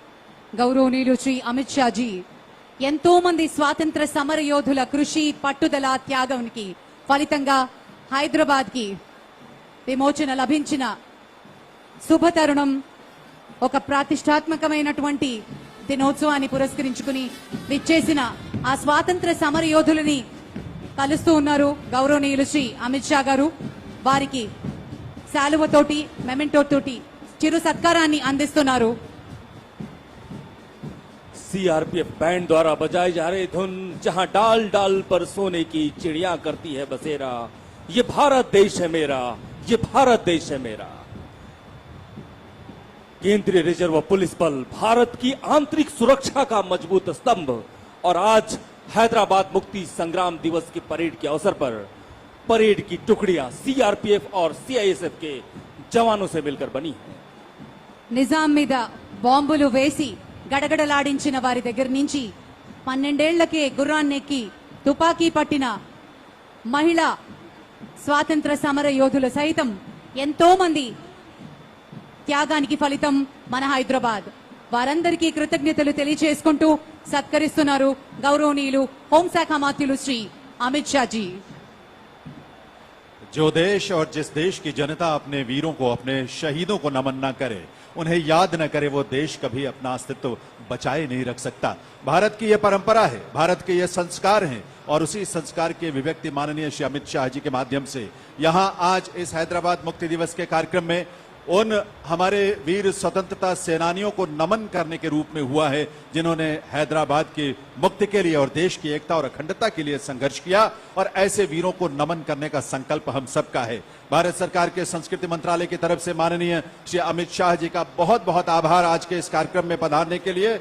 माननीय श्री जी किशन रेड्डी जी का आभार उनके नेतृत्व और मार्गदर्शन के लिए। श्री एकनाथ शिंदे जी जो कि माननीय मुख्यमंत्री हैं महाराष्ट्र सरकार के, उनका शुभागमन इस अवसर पर हुआ, उनका बहुत बहुत आभार। और श्री रामुलु जी कर्नाटक सरकार के माननीय परिवहन और अनुसूचित जनजाति कल्याण मंत्री, उनका आगमन इस अवसर पर हुआ, उनका भी बहुत बहुत आभार। देवियों सज्जनों, यहाँ उपस्थित हमारे इस हैदराबाद के गणमान्य अतिथियों का, विभूतियों का, स्वतंत्रता सेनानियों का, हमारे उन युवाओं का जो बड़ी संख्या में इस कार्यक्रम में शामिल हुए, और इसके साथ साथ हमारे सुरक्षा बलों के जो भी प्रतिनिधि और सदस्य यहाँ शामिल हुए, और हमारे दक्षिण क्षेत्र सांस्कृतिक केंद्र के माध्यम से लोक कलाकारों और जनजातीय कलाकारों की प्रस्तुति की अद्भुत छटा जो हमने देखी है, उन सब का हम आभार व्यक्त करना चाहते हैं। संस्कृति मंत्रालय भारत सरकार के CCRT यानी centre for cultural research and training ने आज हैदराबाद मुक्ति दिवस के अवसर पर यहाँ शहर में प्रभात फेरी का आयोजन तो किया ही, इसमें यहाँ के केंद्रीय विद्यालयों के लगभग 1000 विद्यार्थी शामिल हुए, और ये विद्यार्थी यहाँ इस कार्यक्रम में भी उपस्थित हुए। और इसके अलावा 75 अन्य विद्यार्थी जो सरदार वल्लभ भाई पटेल की वेशभूषा और उनके मुखौटे के साथ यहाँ पर उपस्थित हुए, उन्होंने भी इस कार्यक्रम में एक रंग जोड़ा है। यहाँ उपस्थित, यहाँ पधारे सभी मीडिया के प्रतिनिधियों का, संचार माध्यमों के प्रतिनिधियों का, और जिला प्रशासन और सभी उनका जिन्होंने इस कार्यक्रम को सफल बनाने में अपना सहयोग दिया है, आप सभी का आभार, आप सभी का अभिनंदन, आप सभी का वंदन, और आप सभी के लिए बहुत सारी मंगल कामनाएं। ఇంత అద్భుతమైన కార్యక్రమం హైదరాబాద్ విమోచన దినోత్సవాన్ని ఘనంగా జరుపుకున్నాం. వెచ్చేసిన ప్రత్యేక అతిథులు, గౌరవ అతిథులు, పాత్రికేయ మిత్రులు, స్వాతంత్ర సమరయోధులు ప్రతి ఒక్కళ్ళకి, పెద్దలకి, చిన్నలకి కృతజ్ఞతలు తెలియజేసుకుంటున్నాం सांस्कृतिक శాఖ భారత ప్రభుత్వం తరఫు నుంచి. जय हिंद। इसी के साथ मैं राकेश रमन, अपने सहयोगी उद्घोषक श्री जैनेन्द्र जी, श्रीमती RJ भार्गवी, श्रीमती अपर्णा और श्री नीरज और निरुपमा जी के साथ आज के इस कार्यक्रम में आपकी उपस्थिति के लिए धन्यवाद करता हूं। जय हिंद, जय भारत, जय CRPF।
మధ్యలో వచ్చా నేను